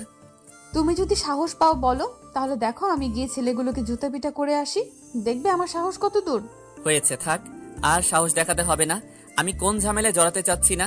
তুমি বললে অবশ্যই তাদের সাথে ঝামেলায় জড়াতে পারি, কিন্তু এখন কোনোভাবেই পসিবল না। ভিতুর ডিম কোথাকার, তোমার যে কত সাহস সেটা আমার জানা হয়ে গেল। কয়েকটা ছেলে থ্রেট করবে সেটাই পারতেছো না। তোমার যা ইচ্ছা তাই ভাবতে পারো। এখন চলো সন্ধ্যার সময় নদীর পাড়ে গিয়ে বসি, দেখবে যে সূর্য যখন অস্ত যাবে তখন নদীটা দেখতে কি সুন্দর লাগে। চলো। তুমি কি এর আগে এই নদীতে এসেছিলে? কত এসেছিলাম, গোসল পর্যন্ত করেছি। আমার সব বন্ধুরা মিলে এই নদীতে এসেছি। অনেক স্মৃতি রয়েছে আমাদের বন্ধুদের এখানে। আর এখন এই নদীটা একদম অপরিচিত হয়ে গেছে আমাদের কাছে। কতদিন ধরে এখানে আসি না। তাই নাকি? কোনো মেয়ে ছিল নাকি এখানে যে তার স্মৃতিগুলো তুমি এই নদীতে রেখেছো? যা বলেছো বলেছো, আর একটা উল্টাপাল্টা কথা বলবা না, বুঝছো? এখন চলো এখান থেকে, এখন বাসায় চলে যাব। তোমাকে যতক্ষণ এখানে নিয়ে থাকবো ততক্ষণ তুমি নানা ধরনের প্রশ্ন শুরু করবে আমাকে। সত্যি কথা বললে তো গায়ে লাগবেই, তাই না? সত্যি বলেছি, তাই এখন জ্বালা দিচ্ছে তোমার। থাক, কিছু বলবো না। সত্যি কি বলতেছো তুমি? তুমি তো মিথ্যা বলতেছো, তার জন্য আমার গায়ে লাগতেছে। সত্যি বললে অবশ্যই আমার গায়ে লাগে না, সেটা তুমি ভালো করে জানো, তাই না? আচ্ছা, অনেক কথা হলো, এখন চলো আমরা গিয়ে নদীর ধারে গিয়ে বসে সৌন্দর্য উপভোগ করি। এখানে তোমার সাথে বকবক করে সন্ধ্যাটা মিস করতে চাই না। কথাটা বলে দীপা সেখান থেকে উঠে ওদের দিকে চলে যেতে লাগলো, আর মাহিন দোকানটার টাকাটা পরিশোধ দিয়ে দীপার পেছন পেছন যেতে লাগলো। দীপা গিয়ে আবার সেই গাছের নিচে বসে পড়েছে। মাহিনও পাশে বসলো।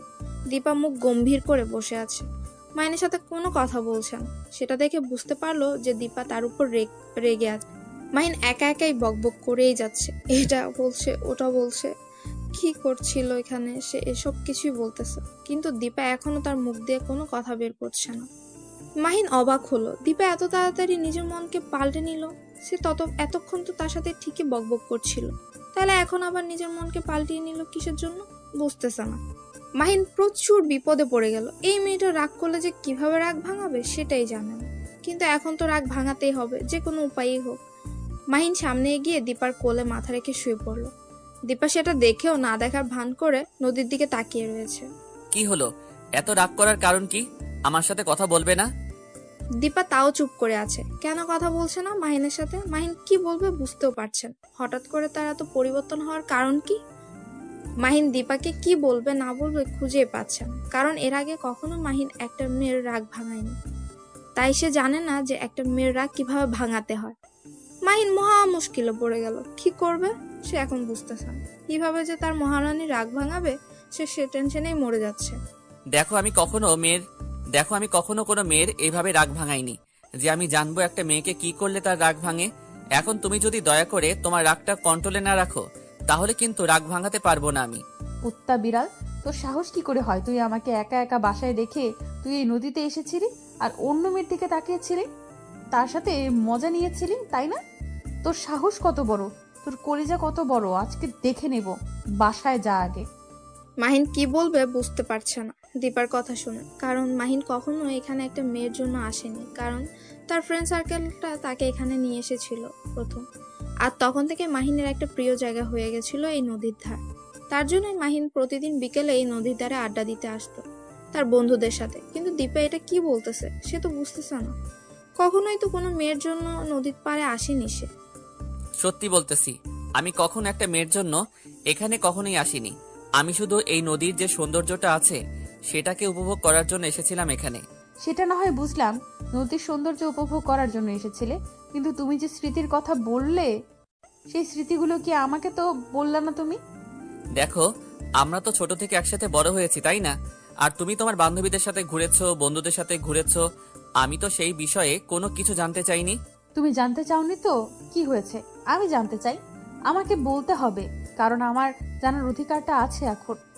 দেখো, আমি এখন তর্ক করতে চাই না।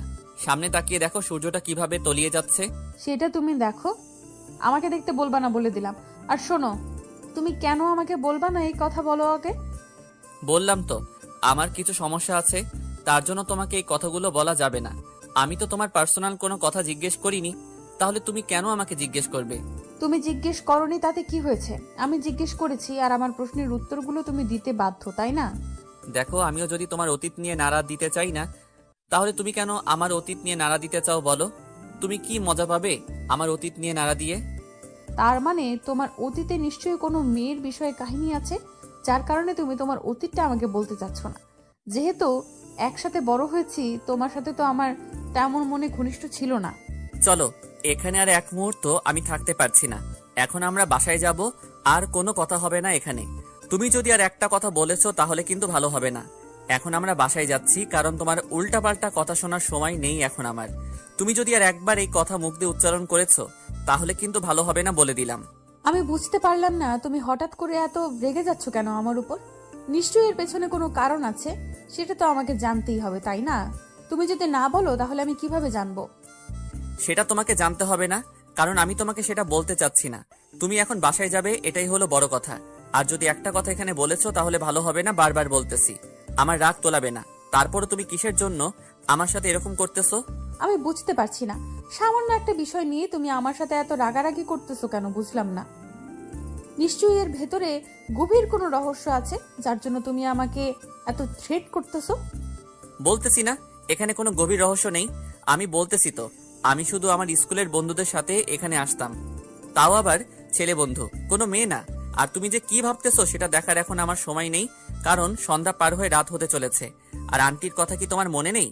তুমি আজকে যেটা করতেছো, আমার সাথে বাজে ব্যবহারটা করতেছো, সেটা আমি সত্যিই হতবাক। কেন তুমি আমাকে বুঝিয়ে বলতে পারতে? কিন্তু তা না করে তুমি আমার উপর চিল্লাচ্ছ, তাও আবার বাহিরে। আমি না হয় একটু মেন্টাল টাইপের মেয়ে, আমি না হয় তোমার উপর চিল্লাই, তোমার উপর রাগ দেখাই, কিন্তু তুমি তো আমাকে বুঝিয়ে বলতে পারো, তাই না? তুমি তো শান্ত স্বভাবের একটা ছেলে, তাহলে তুমি এরকম করতেছো কেন? আজকে বুঝলাম নিশ্চয়ই এর ভেতরে কোনো রহস্য আছে। এই নদীর পাড়ে তোমার এমন কোনো স্মৃতি আছে যেটা তুমি কখনো বলতে পারো না। আমার খুব মাথা যন্ত্রণা করতেছে। আমি আর এখানে এক মুহূর্ত থাকতে চাই না। এখন কি তুমি আমার সাথে বাসায় যাবে নাকি এখানে বসে থাকবে সেটা বলো।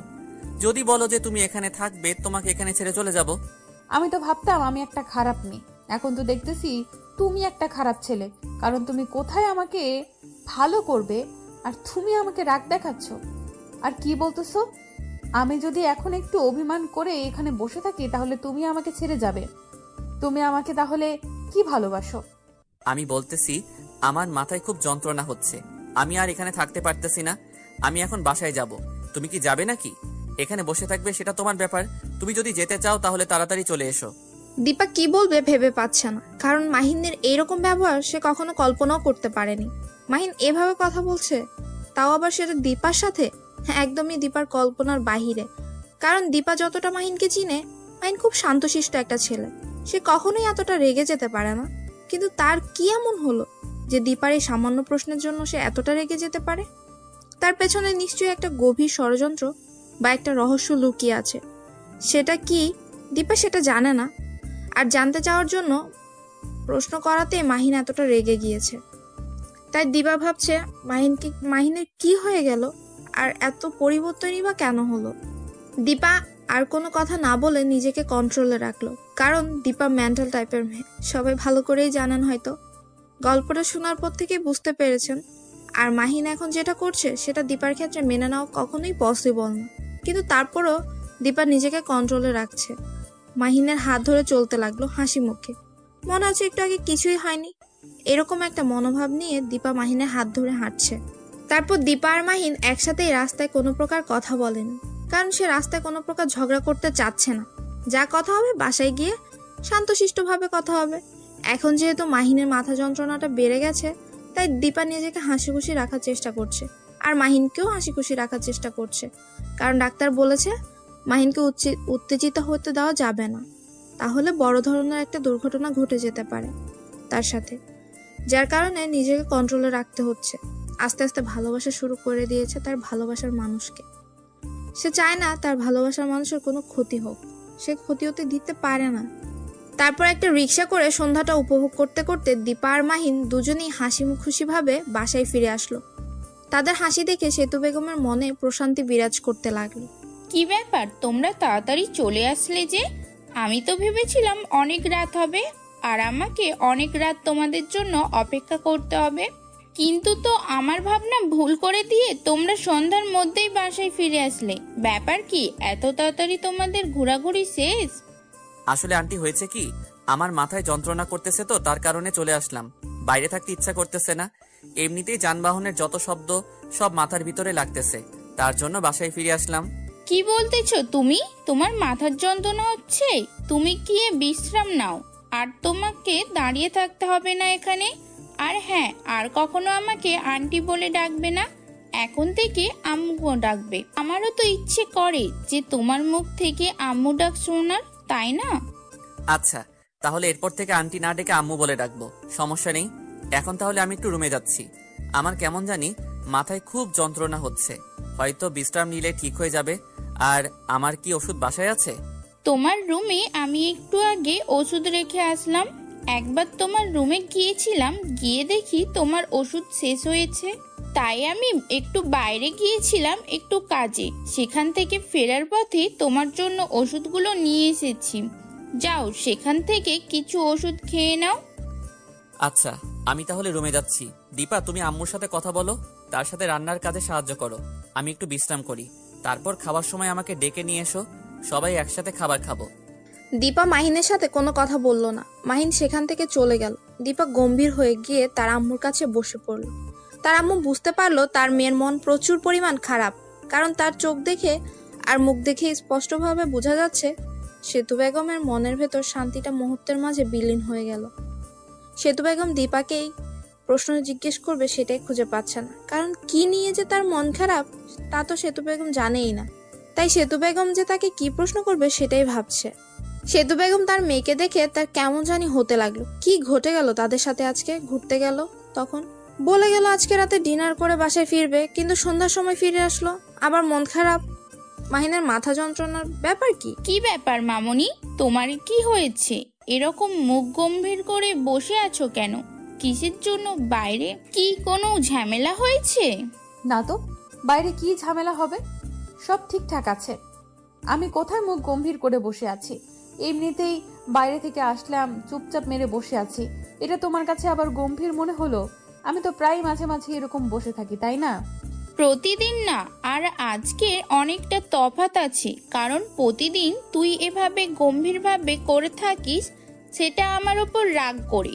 কিন্তু আজকে তুই বাইরে গেলি ঘুরতে, দুজনে যাওয়ার সময় অনেক আনন্দ করে গেলে, আর ফিরে আসলি দুজনে মনোমালিন্য করে আসছিস। ব্যাপার কি? নিয়ে ঝগড়া করেছিস নাকি? আরে আম্মু, তুমি যে কি বলো না বুঝতে পারি না। ঝগড়া হবে কিসের জন্য রাস্তায়?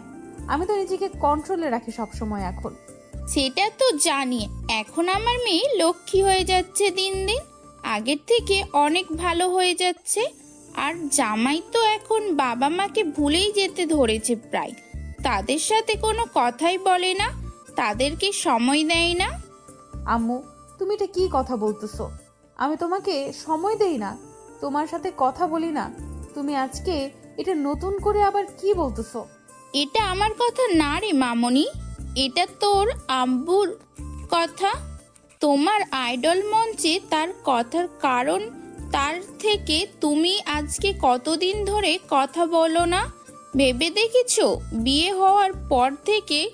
তাহলে তিনি মনে করবেন সেটাই তো এখন ভাবার বিষয়, তাই না? সরি, আমার একদম মনে ছিল না। এখন কি আব্বু ঘুমিয়ে পড়েছে নাকি এখনো জেগে আছে তুমি কি জানো?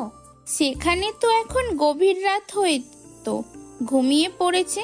আমার সাথে কথা বলার পর বলেছিল সে ঘুমিয়ে পড়বে। এখন হয়তো ঘুমিয়ে পড়েছে, কারণ আমার সাথে কথা বিকেলে বলেছিল। তাহলে কালকে কথা বলে নেব। এখন আমি একটু রুমে যাচ্ছি, রুমে গিয়ে দেখি তোমার জামাইবাবুর কি খবর। আচ্ছা, আমার রান্নার কাজ প্রায় শেষ, তোরা এসেছিস তাই গল্প করলাম না একটু তোদের সাথে। আমি রান্নার কাজটা শেষ করে তাকে নিচে ডেকে আনছি। তুই গিয়ে দেখ মাহিনের কি খবর, বেশি হলো না কি কমলো। তারপর দীপা সেখান থেকে উঠে উপরে চলে আসলো। এসে দেখে মাহিন শুয়ে আছে মাথায় হাত দিয়ে। দীপার মনে শুধু এখন একটাই চিন্তা করতেছে, মাহিনের কি এমন নদীতে আছে সেটা সে জানে না। না জানাই স্বাভাবিক, কারণ ছোট থেকে তাদের সাথে মেশা হয়নি তেমন।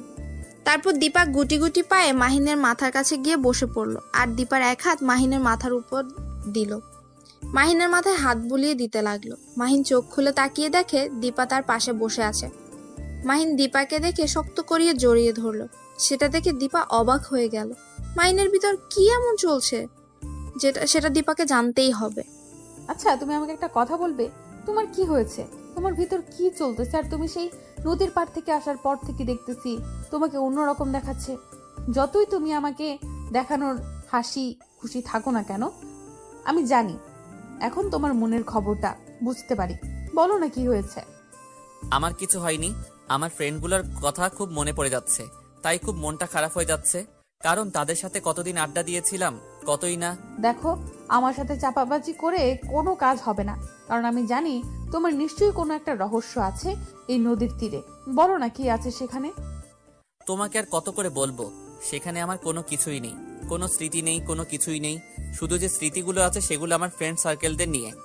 আচ্ছা, আজকে যাদের জন্য তুমি কষ্ট পাচ্ছ, তারা কি তোমার জন্য কষ্ট পাচ্ছে? তারা তো কষ্ট পাচ্ছে না, তারা তো দিব্যি আছে। তাহলে তুমি কেন কষ্ট পাবে তাদের জন্য? আমি কোথায় কষ্ট পাচ্ছি? আমি তো দিব্যি আছি, তোমার সাথে চুটিয়ে প্রেম করতেছি। আমি আবার কোথায় কষ্টে থাকলাম? দেখো, ফাজলামি করবে না সব সময়, কিন্তু আমার ফাজলামি ভালো লাগে না। বলো না কি হয়েছে তোমার। মাহিন কিছু না বলে চুপ হয়ে গেল, কারণ মাহিন তাকে কি জবাব দেবে। মাহিনের সাথে সেই নদীর তীরে যেটা ঘটেছে সেটা কাউকে বলার মতো না। এমনকি সে কথাগুলো নিজে ভাবতেও কেমন যেন ভয় লাগে। তাই মাহিন চুপ করে রইল আর সেই কথাটা স্মৃতিচারণ করতে লাগলো মনে মনে। মাহিন হঠাৎ করে চমকে উঠল। মাহিন চমকে ওঠা দেখে দীপাও কিছুটা ভয় পেয়ে গেল। কি হয়েছে তোমার? এরকম করলে কিসের জন্য? তুমি কি কোনো কিছু দেখে ভয় পাচ্ছ, বা তোমার কোনো কিছুতে কি সমস্যা? আরে বলো না তোমার কি হয়েছে। আমি বুঝতেছি না তো, আমার খুব ভয় লাগছে তোমাকে নিয়ে। তোমার কি হয়েছে আমাকে বলবা না তুমি? কই, আমার তো কিছু হয়নি, আমি একদম ঠিক আছি। তুমি কি বলতেছো? আমি তো ঠিক আছি, আমার তো কোনো কিছু হয় নাই। তুমি কি বলেছো আমি বুঝতেছি না তো। দেখো, এরকম ন্যাকামি করবে না। তোমার কি হয়েছে বলো, আমার খুব টেনশন হচ্ছে তোমাকে নিয়ে। তোমার কখন কি হয়ে যায় বুঝতেছি না, আমার খুব টেনশন হচ্ছে, বারবার বলতেছি। তারপরেও তুমি আমার সাথে এরকম মজা করতেছো, কিছুই বুঝি না। তুমি বললে তোমার সমস্যা কি আমাকে বলতে হবে তো, তাই না? আমার তো জানার অধিকার আছে। তুমি সত্যি আজব কথাবার্তা বলতেছো। আমার তো কিছু হয়নি যে আমি তোমাকে সেটা বলবো। আমার তো অতীতের তেমন কোনো ঘটনা নেই বা রহস্য নেই যেটা তোমাকে বলবো। আমি তো একদম স্বাভাবিক ছিলাম। তুমি আর আমি ছোট থেকে একসাথে বড় হয়েছি, তারপর তুমি বুঝতেছো না? আমার যদি কোনো কিছু ঘটে যেত তাহলে নিশ্চয়ই তো তুমি জানতে পারতে, তাই না? বুঝতে পারতেছি, তুমি এইভাবে আমাকে বলবে না, তাই না? আচ্ছা, বলতে হবে না। আমি আর এই বিষয় নিয়ে তোমাকে কোনো কথা বলবো না। তোমাকে আমি সুস্থ দেখতে চাই। তুমি যদি এটা নিয়ে কোনো টেনশন করেছো তখন দেখবে। আমি তো কোনো কিছু নিয়ে টেনশন করি না। তুমি আমাকে টেনশন দিচ্ছ কারণ তুমি বারবার এটা বলতেছো। আর কি কি বলতেছো? আমার তো তোমাকে নিয়ে টেনশন হচ্ছে। তোমার মাথায় কোনো সমস্যা হলো না তো? একদম ভালো হবে না বলে দিচ্ছি। পিটানি শুরু করে দিব। আমার খুব খারাপ লাগতেছে তোমার এই ব্যবহারগুলো, কেন জানি মেনে নিতে পারতেছি না। দেখো, আচ্ছা হইছে, আর মেনে নিতে হবে না। এখন আমাকে একটু আদর করে দাও তো।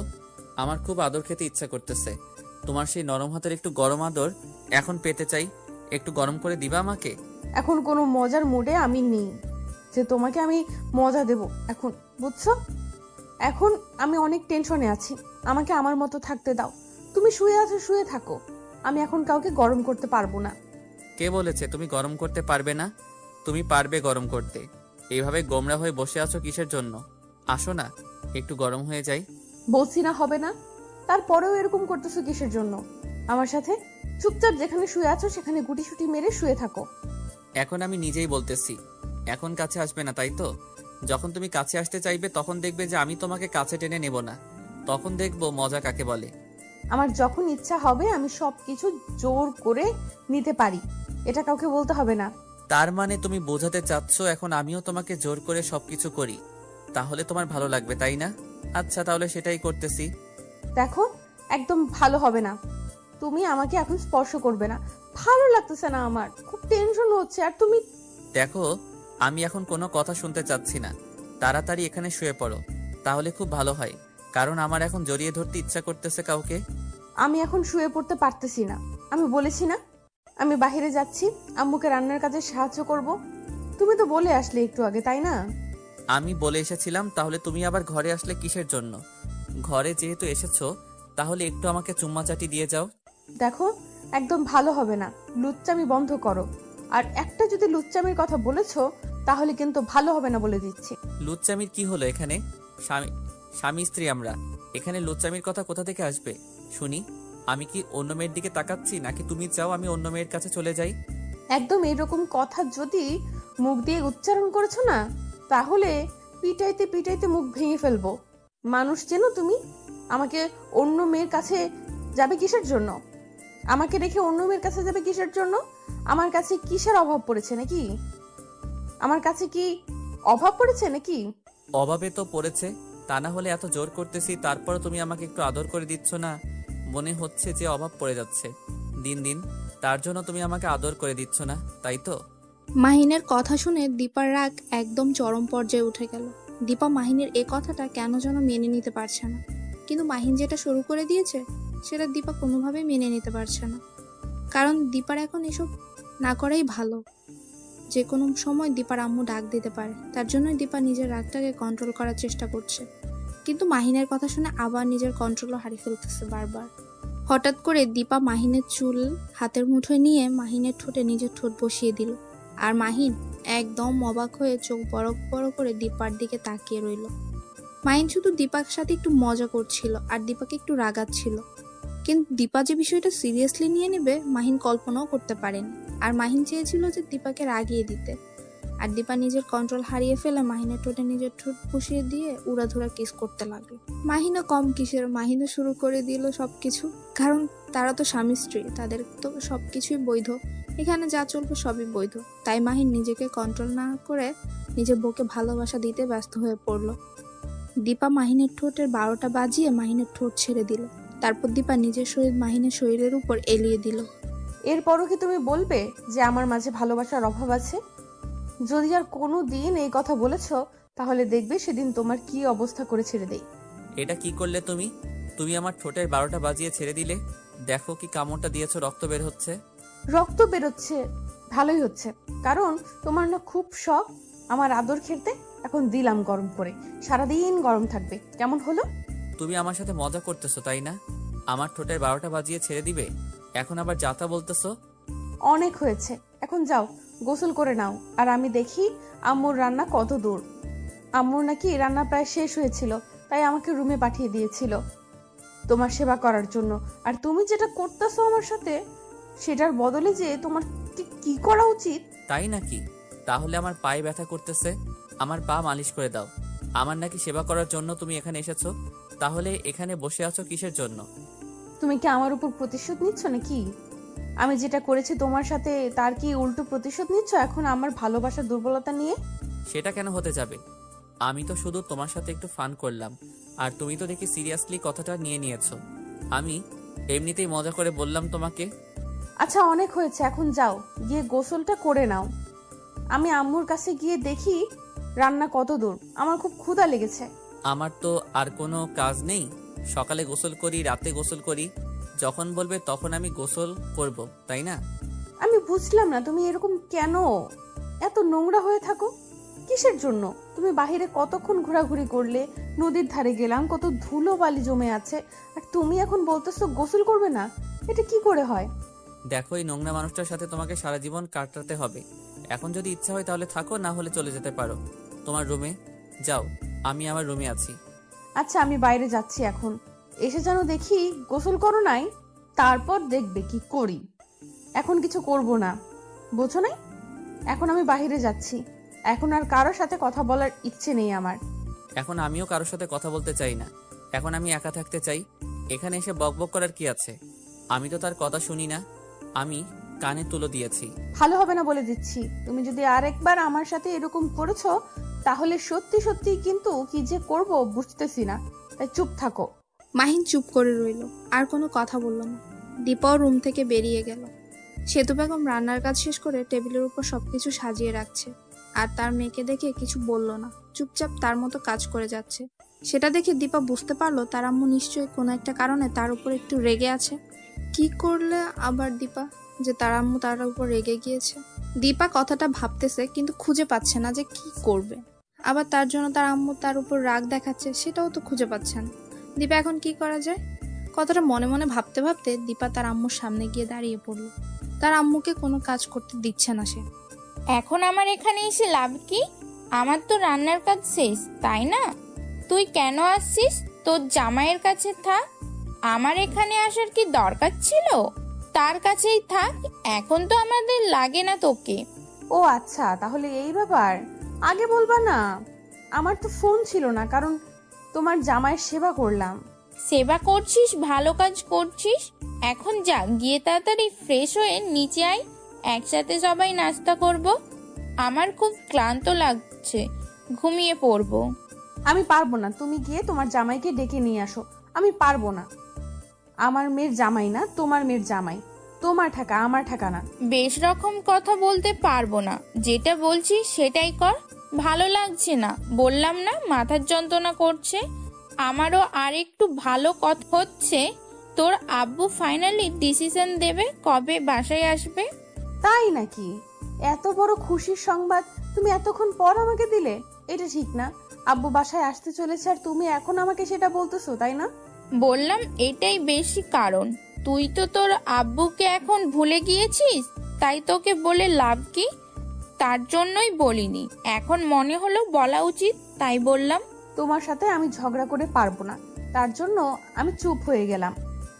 আমি উপরে যাচ্ছি, গিয়ে তোমার আদরের জামাইকে নিয়ে আসতেছি। তুমি সব কিছু রেডি করো, আমি আর তোমাকে ডিস্টার্ব করতে চাচ্ছি না। কথাটা বলে দীপা রুমের ভেতর চলে আসলো। রুমে এসে দেখে মাহিন রুমের ভেতর নাই। গেল কোথায়? বাথরুমে গিয়ে দেখে বাথরুমেও নাই। তাহলে আবার গেল কোথায়? দীপা মাহিনের রুমে গিয়ে দেখলো, হয়তো ভেবেছে কোনো কাজের জন্য যেতে পারে, কিন্তু তার রুমে গিয়ে দেখলো সেখানেও মাহিন নেই। এবার দীপার খুব সন্দেহ হতে লাগলো, সে আবার কোথায় চলে গেল এভাবে হঠাৎ করে। দীপা আস্তে আস্তে ছাদের দিকে পা বাড়াতে লাগলো, হয়তো ঘুরতে গিয়েছে একটু হালকা। দীপা ছাদে গিয়ে দেখে যেটা ভেবেছিল সেটাই ঠিক। মাহিন ছাদের এক সাইডে গিয়ে দাঁড়িয়ে আছে আকাশের দিকে তাকিয়ে। কি হলো, তুমি এখানে দাঁড়িয়ে আছো কিসের জন্য এই রাতের বেলায় ছাদে? আর তোমার কি কোনো বিষয় নিয়ে মন খারাপ? না, আমার তো মন খারাপ না, এমনিতে আসলাম রাতটা উপভোগ করার জন্য। তার জন্য অনেক দিন থেকে তো রাতে ছাদে আসি না, তাই আজকে আসলাম। সেটা তো খাওয়া দাওয়া শেষ করে দুজনে একসাথে আসতে পারতাম, তাই না? তুমি আমাকে না বলে একা একা এখানে চলে এসেছো, আর আমি তোমাকে সারা বাড়ি খুঁজতেছি। আচ্ছা তাহলে চলো এখন নিচে যাই। আর এখানে থেকে লাভ কি বলো, গিয়ে খাওয়া দাওয়া শেষ করে নেই। আমি বুঝতেছি না তোমার মনের বিষয়টা, কারণ তোমাকে আমি যখনই দেখেছি তখনই তোমাকে উদাসীন দেখাচ্ছে। ব্যাপার কি, তোমার কি হয়েছে আমাকে বলবে তো, তাই না? আরে পাগলি, আমি একদম ঠিক আছি, আমার তো কিছু হয়নি। তুমি অযথা আমাকে নিয়ে টেনশন করতেছো। দেখো, তুমি আমার থেকে অনেক কিছু লুকিয়ে রাখতেছো, আমি সেটা তোমার চোখ দেখে বুঝতে পারতেছি। কারণ আমিও তোমার চোখ দেখে সব কিছু এখন বলে দিতে পারি তোমার মনের ভিতর কি চলতেছে। তাই আমার থেকে প্লিজ আর কিছু লুকিয়ে রেখো না, যা আছে তোমার মনের ভেতর আমাকে বলো প্লিজ। দেখো, আমার মনের ভেতর কিছু নেই, তুমি এখন চলো আমার সাথে নিচে গিয়ে সবাই একসাথে খাবো। হয়তো আম্মু আমাদের জন্য অপেক্ষা করতেছে আর আমরা এখানে গল্প করতেছি, এটা ঠিক না। তোমার কি হয়েছে সেটা আমাকে বলে যাচ্ছ না, বুঝলাম না। তুমি কেন এরকম করতেছো আমার সাথে? প্লিজ বলো না, তুমি কেন আমার সাথে এমন করো? তুমি এভাবে বলতেছো কিসের জন্য? সত্যি আমার কিছু হয়নি, আমি এমনিতেই আছি তো, তাই না? আর আমি উদাসীন থাকতে চাই, তোমার সাথে তো গল্প করতেছি, ঠিক মতো হাসিভাবে থাকতেছি, তাই না? তারপরও আমার উদাসীনতার কি দেখলে তুমি? আচ্ছা নিচে চলো। আর হ্যাঁ, একটা কথা, কালকে আব্বুর ডিসিশন ফাইনাল করবে কবে তিনি বাসায় ফিরবে। কি মজা হবে, তাই না? কতদিন পর আব্বু আসবে। সত্যি বলছো? কবে আসবে সেটা কি বলেনি নাকি? এখনো তোমার সাথে কথা হয়নি? আম্মু তোমাকে যা বলছে সেটাই নিয়ে লাফাচ্ছে। ওয়েট, তুমি কি করে জানলে যে আমি আব্বুর সাথে কথা বলি না? তোমার সাথে কি তাহলে আব্বুর নিয়মিত কথা হয় নাকি? আমার সাথে তো নিয়মিতই কথা হয়, আমরা এমনও দিনে 2-3 বার কথা বলি, অনেক আড্ডা দেই। তোমাকে বলবো কিসের জন্য? তোমাকে বলে তো লাভ নেই। কি বলতেছো তুমি? দিনে 2-3 বার কথা বলো আর আমাকে তুমি একবারও জানাও না, তাই না? আর আমি তোমার জন্য আব্বুর সাথে কথা বলতে ভুলে গিয়েছি। আমাকে যে কি বকা দিবে এবারে সে। অনেক হয়েছে, এখন চলো তাড়াতাড়ি এখান থেকে চলে যেতে হবে। আম্মু আমাদের জন্য অপেক্ষা করতেছে, আম্মু আমাদের জন্য কত অপেক্ষা করতেছে, আর তুমি এখানে বসে বসে উল্টাপাল্টা কথা বলতেছো। দীপা আর কিছু না বলে চুপচাপ মাহিনের হাত ধরে নিচে নেমে আসলো। নিচে এসে দেখে তার আম্মু খাবার টেবিলে গালে হাত দিয়ে বসে আছে। সেটা দেখে দীপা আর মাহিন বুঝতে পারলো যে তাদের জন্যই হয়তো অপেক্ষা করছে। তারা ওখানে গিয়ে গল্প করছে। এবার না জানি কি কি শুনতে হবে তাদেরকে, তার জন্য প্রস্তুতিও তো নিতে লাগলো দুজন। দীপা আর মাহিন দুজনেই ভয়ে ভয়ে তার আম্মুর সামনে গিয়ে দাঁড়িয়ে পড়লো। সেতু বেগম তাদেরকে কিছু না বলে চুপচাপ খাবারগুলো তাদের দিকে এগিয়ে দিল। তারা বুঝতে পারছে না যে একটু পর কি শুরু হতে যাচ্ছে। সেতু বেগম কিছু বললো না, তাদের সাথে তাদেরকে কি বা বলবে? তারা তো নতুন দম্পতি, তাদের তো আলাদাভাবে ছেড়ে দিতেই হবে। কথা শোনালে তো আরো হবে না। সেতু বেগম চুপচাপ তার ইচ্ছা মতো খাবারগুলো তাদেরকে বেড়ে দিচ্ছে আর নিজেও খাচ্ছে, কোনো কথা বলছে না এ বিষয় নিয়ে।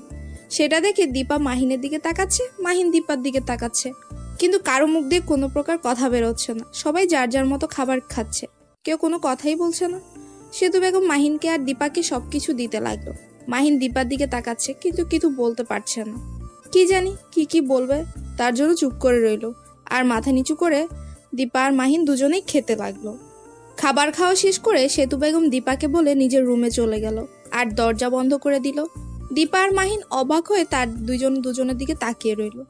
মন খারাপ নাকি তার? কিন্তু কেউ কিছু বলল না কেন? চুপ করেই রইল। এখানে সব দোষ তোমার। আমি তোমাকে কতবার বললাম চলো নিচে যাই নিচে যাই, তুমি একটার পর একটা প্রশ্ন করেই যাচ্ছ, একটার পর একটা কথা বলেই যাচ্ছ। এখন কি হলো এটা দেখতেই পাচ্ছ তো, তাই না? দেখো, দোষটা শুধু আমার একার ছিল না, তুমিও একটার পর একটা আমাকে কথা বলতেছো, আমিও তাই বলতেছি। এখানে আমার কি করার? আমি তো জানি যে আম্মু আমাদের জন্য অপেক্ষা করবে। অপেক্ষা করবে না কিসের জন্য? তার তো একটা ধৈর্য আছে, তাই না? তুমি তো তার ধৈর্যের বাঁধ ভেঙে দিচ্ছ বারবার। এটা কি ঠিক? আরে আমি কি এমন করলাম যে আমার জন্য আম্মুর মন খারাপ? আম্মুর তো অন্য বিষয় নিয়েও মন খারাপ হতে পারে, তাই না? তুমি আমাকে দোষারোপ করতেছো কিসের জন্য শুনি? আচ্ছা, অনেক হয়েছে, এখন গেলাম আমি। তুমি অন্য কিছু পরিষ্কার করে রেখে তারপর রুমে আসো, আমি ঘুমিয়ে পড়বো। কথাটা বলা যত সহজ, এখান থেকে চলে যাও ততটা সহজ না। আমার সাথে তুমি এসব পরিষ্কার করবে, বুঝছো? কি বলতেছো? আমি এসব পরিষ্কার করতে যাব কিসের জন্য? আমি পারবো না। তোমাকে বলছি তুমি করো। আমাকে বললে আমি করতাম, তোমাকে বলতাম না। দেখো, আমি বেশি কথা বলতে পারবো না। আমার সব কিছুতেই যেমন তোমার ভাগ আছে আমার কাজে, তেমনি তোমার ভাগ আছে, তাই না? তাহলে আমার কাজের ভাগ তোমাকে নিতে হবে। দেখো, আমি এসব কাজ করতে পারবো না। তোমাকে বলছে তুমি করো, আমাকে বললে আমি করতাম, তখন তোমাকে এত প্যারা দিতাম না, বুঝছো? কোনো কিছু বলতে পারবো না। চুপচাপ এখানে যেটা করতে বলেছি সেটাই করো। তাড়াতাড়ি হবে, তাড়াতাড়ি দুজনে রুমে যাব। এখন তুমি কোনো কথা বলবে না, কাজে হাত লাগাও। মাহিন কোনো উপায় না পেয়ে চুপচাপ দীপার সাথে কাজে হাত লাগালো। কারণ মাহিন বুঝতে পারলো যে দুজনে করলে তাড়াতাড়ি হবে আর তাকে এত কষ্টও দেওয়া ঠিক হবে না।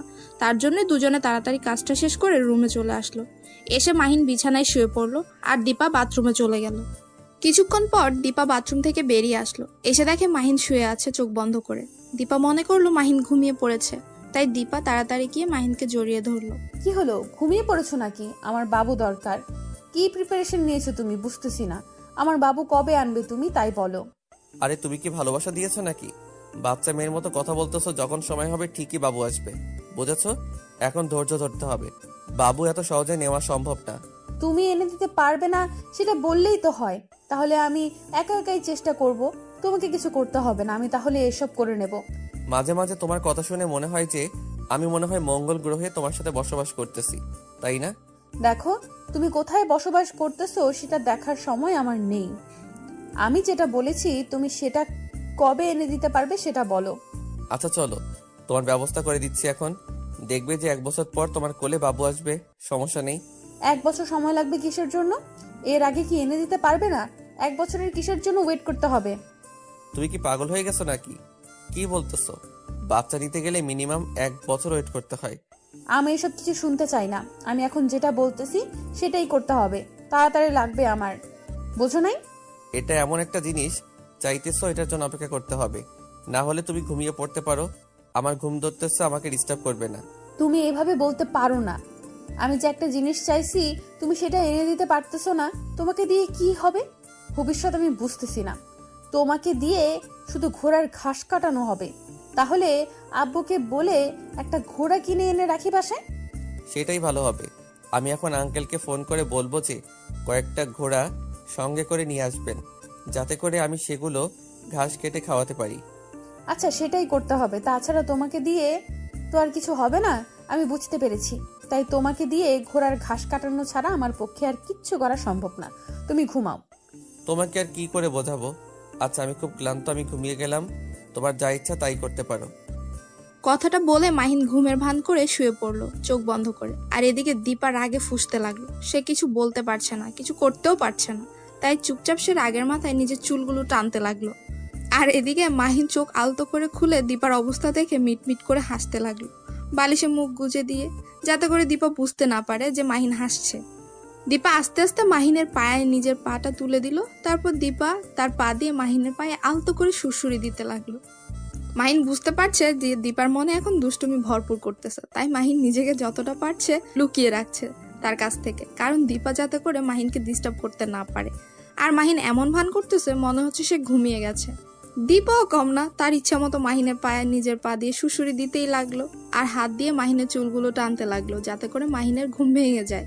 মাহিন আর কতক্ষণই এই অত্যাচার সহ্য করতে পারে, তাই সে চোখ খুলে দীপার দিকে চোখ রাঙিয়ে তাকালো যাতে করে দীপা মাহিনের কাছে না আসে। আমি ভালো করে জানতাম যে তুমি এখনো ঘুমিয়ে যাওনি, ঘুমের ভান ধরে আছো, তাই এত ন্যাকামি করতে হবে না। চুপচাপ আমার বাবু এনে দেওয়ার ব্যবস্থা করো এখন।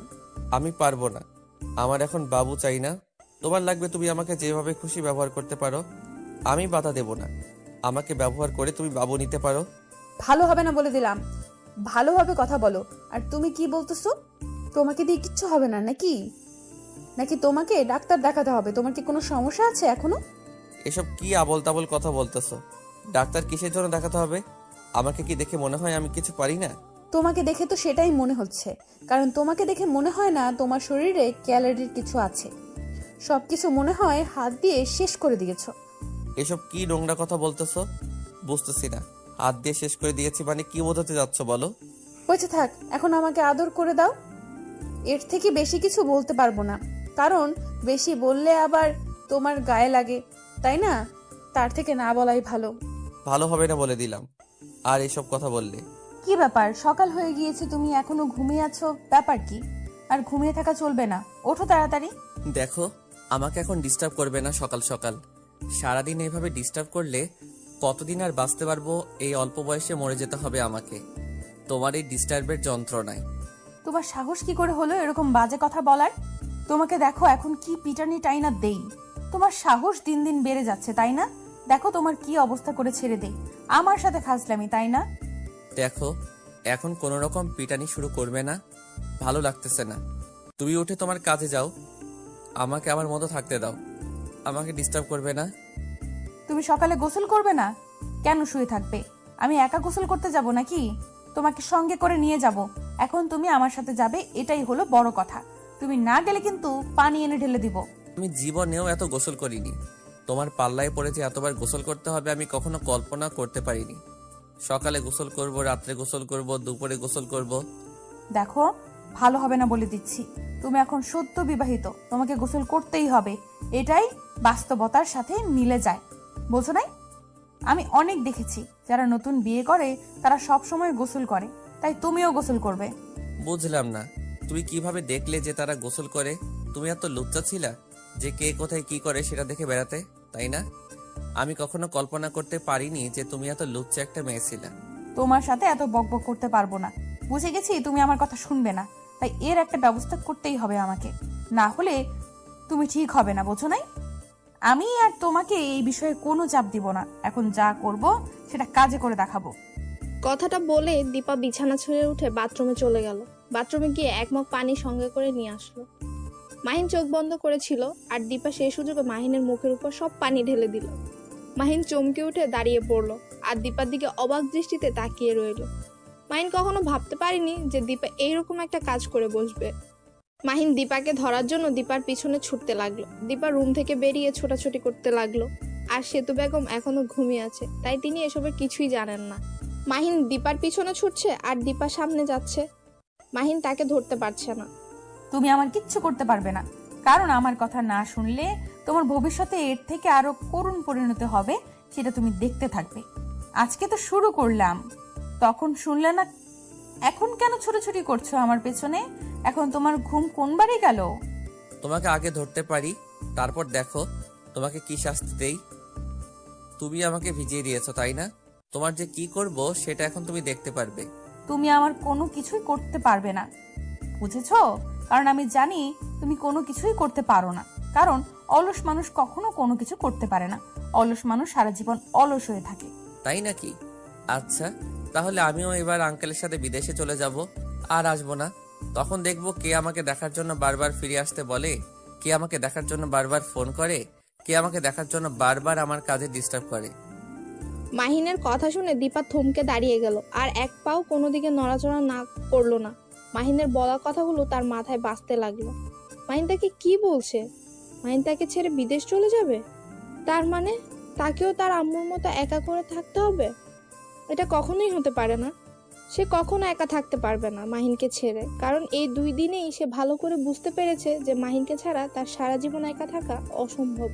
আর তাকে ছেড়ে এক মুহূর্ত অন্য কোথাও থাকতে পারে না। তাহলে কি করে তাকে না দেখে একা থাকবে সে? দীপা একদম রোবটের মতো দাঁড়িয়ে কথাগুলো ভাবছে। মাহিন এসে ধরে ফেললো দীপাকে। মাহিন দীপাকে কোলে তুলে নিল। এদিকে দীপার কোনো খেয়ালই নেই সেদিকে। তার মাথায় শুধু একটা কথাই ঘুরপাক খাচ্ছে, মাহিন তাকে ফেলে একা ছেড়ে চলে যাবে। মাহিন দীপাকে কোলে তুলে নিয়ে গিয়ে বাথরুমে নিয়ে আসলো। এখন কি করবে শুনি? এখন কোথায় পালাবে? এখন তো তোমাকে আমি এখানে বেঁধে রাখবো। এখন বুঝতে পারবে যে আমাকে ভিজিয়ে দেওয়ার শখ এবার তোমার মিটবে। মাহিনের কথায় দীপা কোনো রেসপন্স করলো না, কারণ সে এখনো অন্য জগতে আছে। সে শুধু ভাবছে মাহিন কি সত্যিই তাকে ছেড়ে চলে যাবে? সে তাহলে তো কখনো একা থাকতে পারবে না। সে কিভাবে থাকবে? এটা হতেই পারে না, কারণ সে মাহিনকে দূরে কখনো রেখে থাকতে পারবে না। কি হলো, কথা বলছো না যে? কি ভাবতেছো? এখন ফান্দে পড়ে গেছো, তাই এখন মুখ দিয়ে কোনো কথা বের হচ্ছে না। ব্যাপার কি? এতক্ষণ তো অনেক বকবক করলে যে তোমাকে ধরতে পারবো না, আমি অলস মানুষ, আর অলস মানুষরা কখনো কিছু করতে পারে না। তুমি অলস হয়ে থাকবে, তোমাকে কোনো কাজে যেতে হবে না।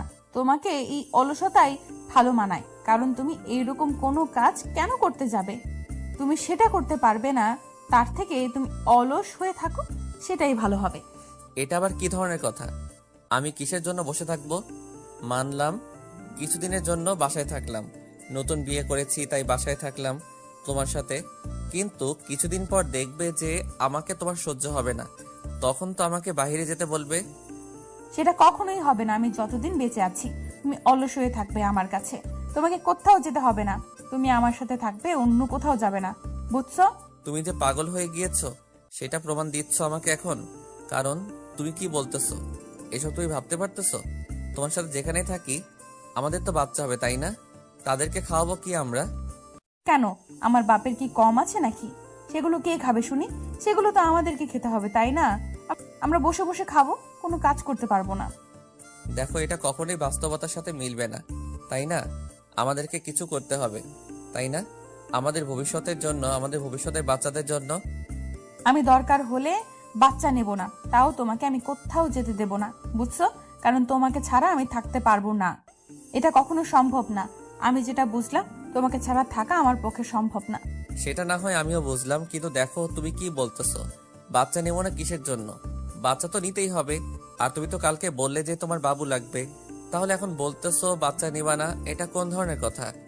দেখো, যদি তার কারণে তোমাকে আমার কাছ থেকে দূরে চলে যেতে হয়, তাহলে তার জন্য সেই বাচ্চা আমি না নিলাম, তাতে সমস্যা কোথায়? তোমাকে তো দূরে যেতে হবে না, তাই না? দেখো, তুমি এখন স্বাভাবিক মানুষ নেই, আমি বুঝতে পারতেছি। তুমি এখন যাও, গিয়ে ঘুমিয়ে পড়ো। মাথা ঠিক হলে তারপর ঘুম থেকে উঠবে, বুঝছো? এখন আর ঘুম থেকে ওঠার কোনো প্রয়োজন নেই। থাক, একদম মজা নিবা না আমাকে নিয়ে, বুঝছো? কারণ আমি একদম ঠিক আছি, মাথা ঠিক আছে, তাই না? আর তুমি সব সময় আমায় নিয়ে মজা নেওয়া বাদ দাও, বুঝছো? কারণ আমি ইদানিং দেখতেছি তুমি যে কোনো বিষয় পাইলে সেই বিষয় নিয়ে আমার সাথে মজা করা শুরু করে দাও। আচ্ছা, তাহলে আর মজা নিব না। এখন তুমি গোসল করে বেরিয়ে আসো, আমি বাইরে গিয়ে তোমার জন্য অপেক্ষা করতেছি।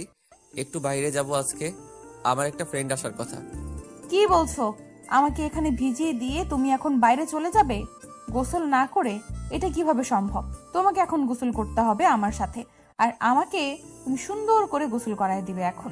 দেখো, আমি এমন কোনো কাজ করতে পারবো না এখন যেটা তুমি করতে বলবে, কারণ তুমি যেটা করতে বলবা সেটা আমার পক্ষে কখনো সম্ভব না। তুমি ছোট বাচ্চা না যে তোমাকে গোসল করিয়ে দিতে হবে। তুমি বড় হয়েছো এখন, তুমি একজন বিবাহিত মহিলা, এখন আর মেয়ে না। তোমাকে বলতেছি আমাকে গোসল করায় দিতে, গোসল করায় দিবা, ঝামেলা শেষ। এত কথা বলো কিসের জন্য? তুমি সবসময় বেশি কথা বলো, তাই না? নিজের কথাটা একটু কন্ট্রোলে রাখুন, এত বেশি কথা বলা ভালো না। মাহিন কোনো কথা না বলে চুপচাপ দীপাকে গোসল করায় দিতে লাগলো। মাহিনের কেমন যেন লজ্জা লাগছে। তারপরও দীপার চাপে পড়ে মাহিন বাধ্য হয়ে দীপাকে গোসল করিয়ে দিচ্ছে। আর দীপা মাহিনকে বরাবরের মতো ভিজিয়ে দিচ্ছে তার গায়ে পানি দিয়ে। আর মাহিন সেটাও একটু বিরক্ত হচ্ছেন। মাহিন চুপচাপ দীপার অত্যাচারগুলো সহ্য করে দীপাকে গোসল করিয়ে দিচ্ছে, আর দীপা মজা নিচ্ছে। মাহিন যত দ্রুত সম্ভব তত দীপাকে গোসল করিয়ে দিতে লাগলো, কিন্তু দীপা ইচ্ছাকৃতভাবে গোসলটা দেরিতে করতে লাগলো। মাহিন এবার বিরক্ত ভাবে নিয়ে দীপার দিকে তাকিয়ে রইল, আর দীপা একটু হেসে মাহিনকে চোখ মেরে দিল। মাহিন আর কোনো কথা বলার সাহস পেল না। তারপর দীপাকে গোসল করিয়ে দিয়ে মাহিন বাথরুম থেকে বের হয়ে আসতে যাবে, তখনই দীপা মাহিনকে ভিজিয়ে দিল। মাহিন আর বাথরুম থেকে বের হয়ে বাইরে আসতে পারলো না ভেজা শরীরে। এটা কি ধরনের অসভ্যতামি করছো আমার সাথে তুমি? তোমাকে বলতেছি না আমার ভালো লাগতেছে না, তারপর তুমি আমার সাথে এরকম করতেছো, আমার ইচ্ছার বিরুদ্ধে সবকিছু করাই দিচ্ছ। কই, আমি তো তোমাকে কিছু করিনি। আমি তো শুধু তোমাকে ভিজিয়ে দিলাম। তুমি আমাকে ভিজিয়ে দিলে আর আমি তোমাকে ভিজিয়ে দেব না, এটা কোনো কথা? তাই আমি তোমাকে ভিজিয়ে দিলাম।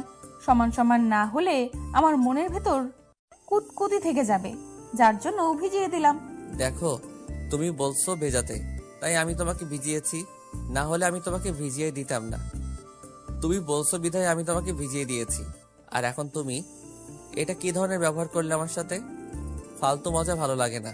আচ্ছা হয়েছে, আমার সাথে আর এত রাগ দেখাতে হবে না। এখন তাড়াতাড়ি গোসলটা করে নাও, তারপর বাইরে গিয়ে গল্প করব। এখন আর বাথরুমে থাকতে ইচ্ছে করতেছে না, তাড়াতাড়ি গোসলটা করো।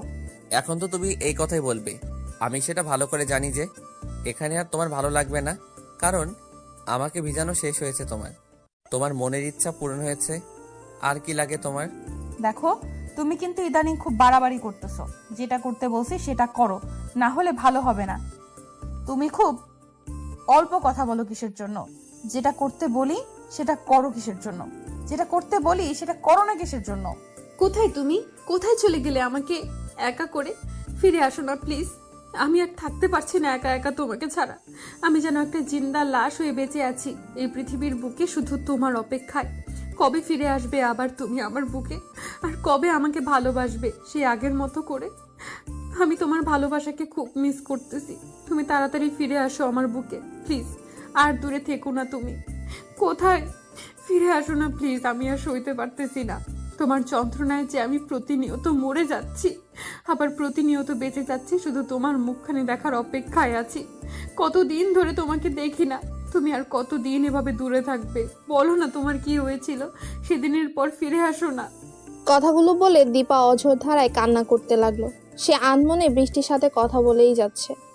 আপনারা হয়তো ভাবছেন যে হঠাৎ করে আবার দীপার কি হলো, আর মাহিন কোথায় চলে গেল, আর হঠাৎ করেই তাদের এই রোমাঞ্চকর দৃশ্য এতটাই করুণ হয়ে গেল কিসের জন্য।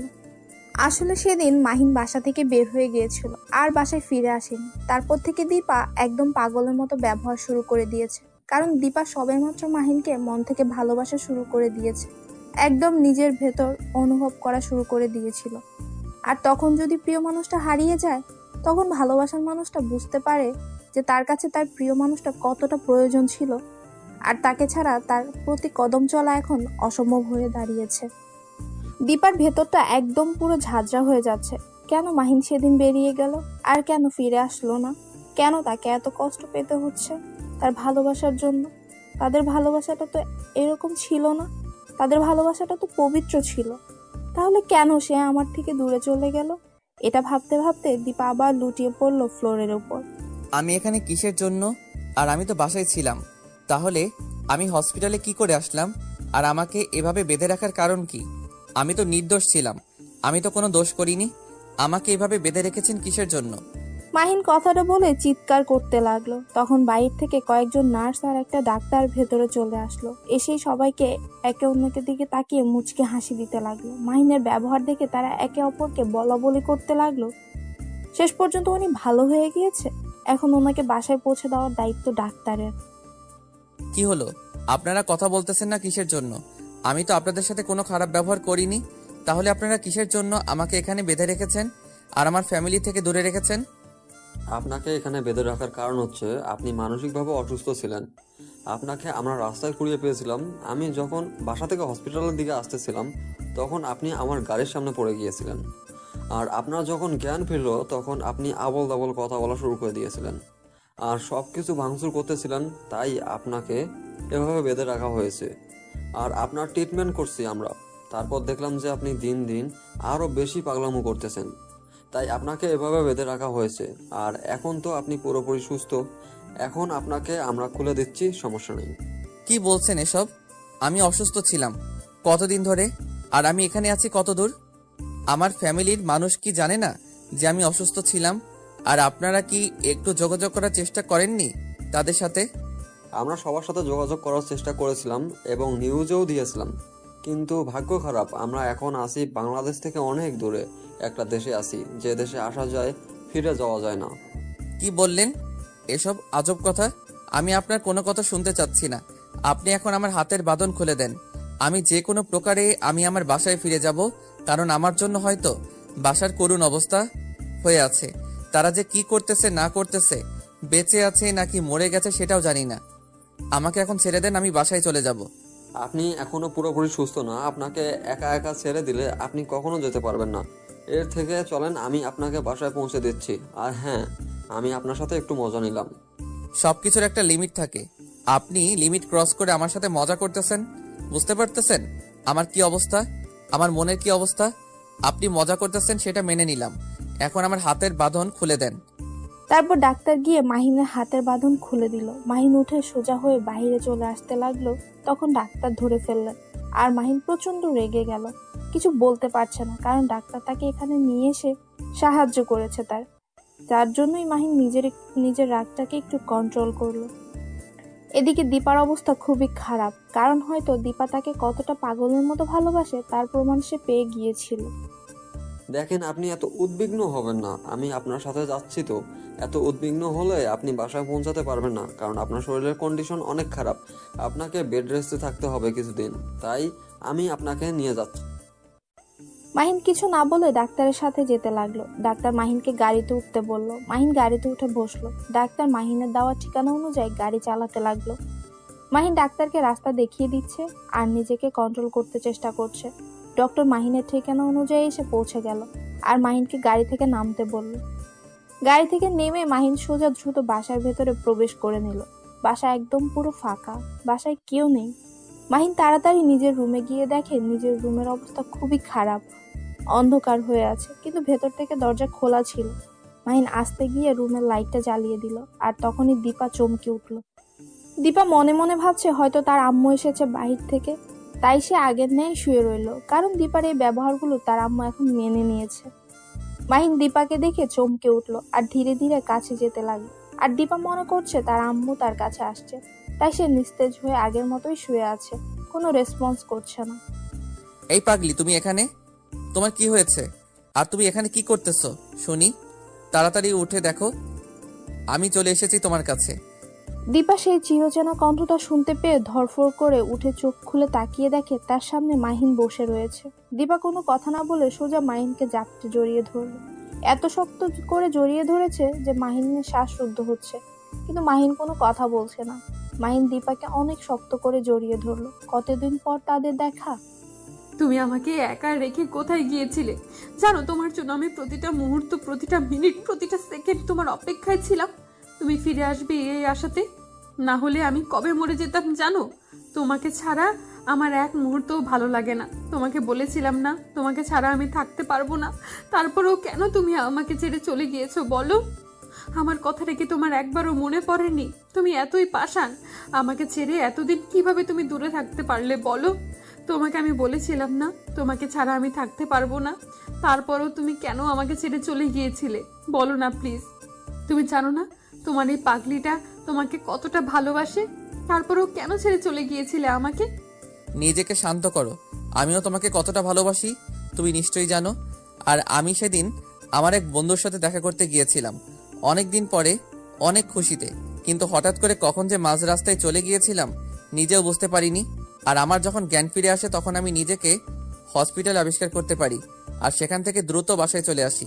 কি বলতেছো? তোমার অ্যাক্সিডেন্ট হয়েছিল আর তুমি এতদিন হসপিটালে ছিলে, আর সেই ডাক্তাররা কি একবারও আমাকে খোঁজ দিতে পারেনি? জানো, তোমার জন্য আমি প্রতিনিয়ত মরে গিয়েও বেঁচেছিলাম, শুধু তোমার জন্য, তোমার অপেক্ষায়, তুমি ফিরে আসবে বলে, তার জন্য। এই দেখো আমি ফিরে এসেছি, আর একদম টেনশন করবে না, এখন সবকিছু ঠিক হয়ে যাবে। আমি তো ফিরে এসেছি, তাই না? এখন কান্না করা বন্ধ করে দাও, আর চলো আম্মুর সাথে গিয়ে দেখা করি। আব্বু আম্মু দুজনেই পুলিশ স্টেশনে গিয়েছে সকালে তোমার খোঁজ করার জন্য। কয়েকদিন আগে পুলিশ স্টেশনে জানিয়ে এসেছিল, তারা আজকে আব্বু আম্মুকে ডেকেছে, তার জন্য গিয়েছে। কি বলতেছো? আঙ্কেল চলে এসেছে বাসায়? তাহলে তো অনেক ভালোই হয়েছে, আজকে একসাথে অনেক খুশি উদযাপন করা যাবে। এখন চলো বাহিরে গিয়ে ডক্টরের সাথে একটু কথা বলবে, উনি বাহিরে দাঁড়িয়ে আছে আমাদের জন্য। তুমি আমাকে আগে বলবা না যে ডাক্তার তোমার সাথে এসেছে? তুমি আমার সাথে কথা বলতেছো? তুমি কি আমাকে বলতে দিয়েছো? এখন তাড়াতাড়ি চলো, এখান থেকে লাভ নেই, তাকে চা নাস্তা দাও। তারপর দীপা বাইরে গিয়ে ডক্টরের সাথে কথা বলল, ডাক্তারকে নাস্তা করতে বলল। ডক্টর নাস্তা করে সেখান থেকে চলে গেল। দীপা মাহিনকে এক টান দিয়ে নিজের কাছে নিয়ে এলো। মাহিন বুঝতে পারলো যে দীপা কি চায়, তাই সে চুপচাপ মুচকে হাসি দিয়ে দীপাকে কোলে তুলে নিয়ে রুমের ভেতর নিয়ে আসলো। আজকে আমি কোনো বাহানা শুনতে চাই না। আজকে তুমি আমাকে ভালোবাসায় ভরিয়ে দেবে। যদি একটুও বাহানা করেছো তাহলে তোমার খবর করে ছেড়ে দিব, বলে দিলাম। আচ্ছা তাহলে আজকে কোনো বাহানা চলবে না, আজকে শুধু ভালোবাসা চলবে। কি বলো? কোনো বাহানা চলবে না। তুমিও কোনো বাহানা করতে পারবে না, পরে বলতে পারবে না যে এখন না পরে। আচ্ছা চলো খেলা শুরু করা যাক, দেখা যাবে কে কতক্ষণ থাকতে পারে। পরে যদি তুমি ক্লান্ত হয়ে যাও তখন কিন্তু আমি ছেড়ে কথা বলবো না, বলে দিলাম। সব কিছু নিয়ে রেডি হয়ে থাকো। আমি একদম রেডি। এবার দেখবো যে তুমি কি করতে পারো আর আমি কি করতে পারি। আজকে এইটাই হবে, যে কে কতক্ষণ থাকতে পারে, এটাই আজকে হবে। কথাটা বলে দুজনেই ভালোবাসার সাগরে তলিয়ে গেল। একজন আরেকজনকে মন থেকে ভালোবাসতে শুরু করলো। তাদের ভালোবাসাটার মিলন হয়ে গেল। তারা দুজন নিজেদের ভালোবাসায় রঙিন করে তুললো। আপনারাও এখন এখানে আছেন কিসের জন্য? হ্যাঁ, আপনারা যান, আপনাদের ভালোবাসাটাকে রঙিন করে তুলুন। তার সাথে সারা জীবন কাটিয়ে দিন। তাকে কোনো প্রকার দুঃখ কষ্ট দিবেন না। ভালোবাসার মানুষটাকে সবসময় ভালো রাখবেন, তাহলে দেখবেন যে সে আপনাকে তার নিজের থেকেও বেশি ভালোবাসবে। ভালোবাসার প্রতি যত্নশীল হন, তাহলে দেখবেন যে ভালোবাসাটা সারা জীবন টিকে থাকবে। গল্পটা কেমন হয়েছে অবশ্যই জানাবেন। আর দেখা হচ্ছে পরবর্তী গল্পতে আপনাদের ভালোবাসায় এগিয়ে যেতে চাই, প্লিজ তাই একটু আপনাদের ভালোবাসা দেখাবেন এই চ্যানেলটির প্রতি, তাহলে দেখবেন যে অনেক সুন্দর সুন্দর ভালোবাসার গল্প পাবেন। আল্লাহ হাফেজ, দেখা হবে আবারও। আজকে এই পর্যন্ত। আর আপনার চারপাশকে ভালো রাখবেন আর নিজেও ভালো থাকবেন।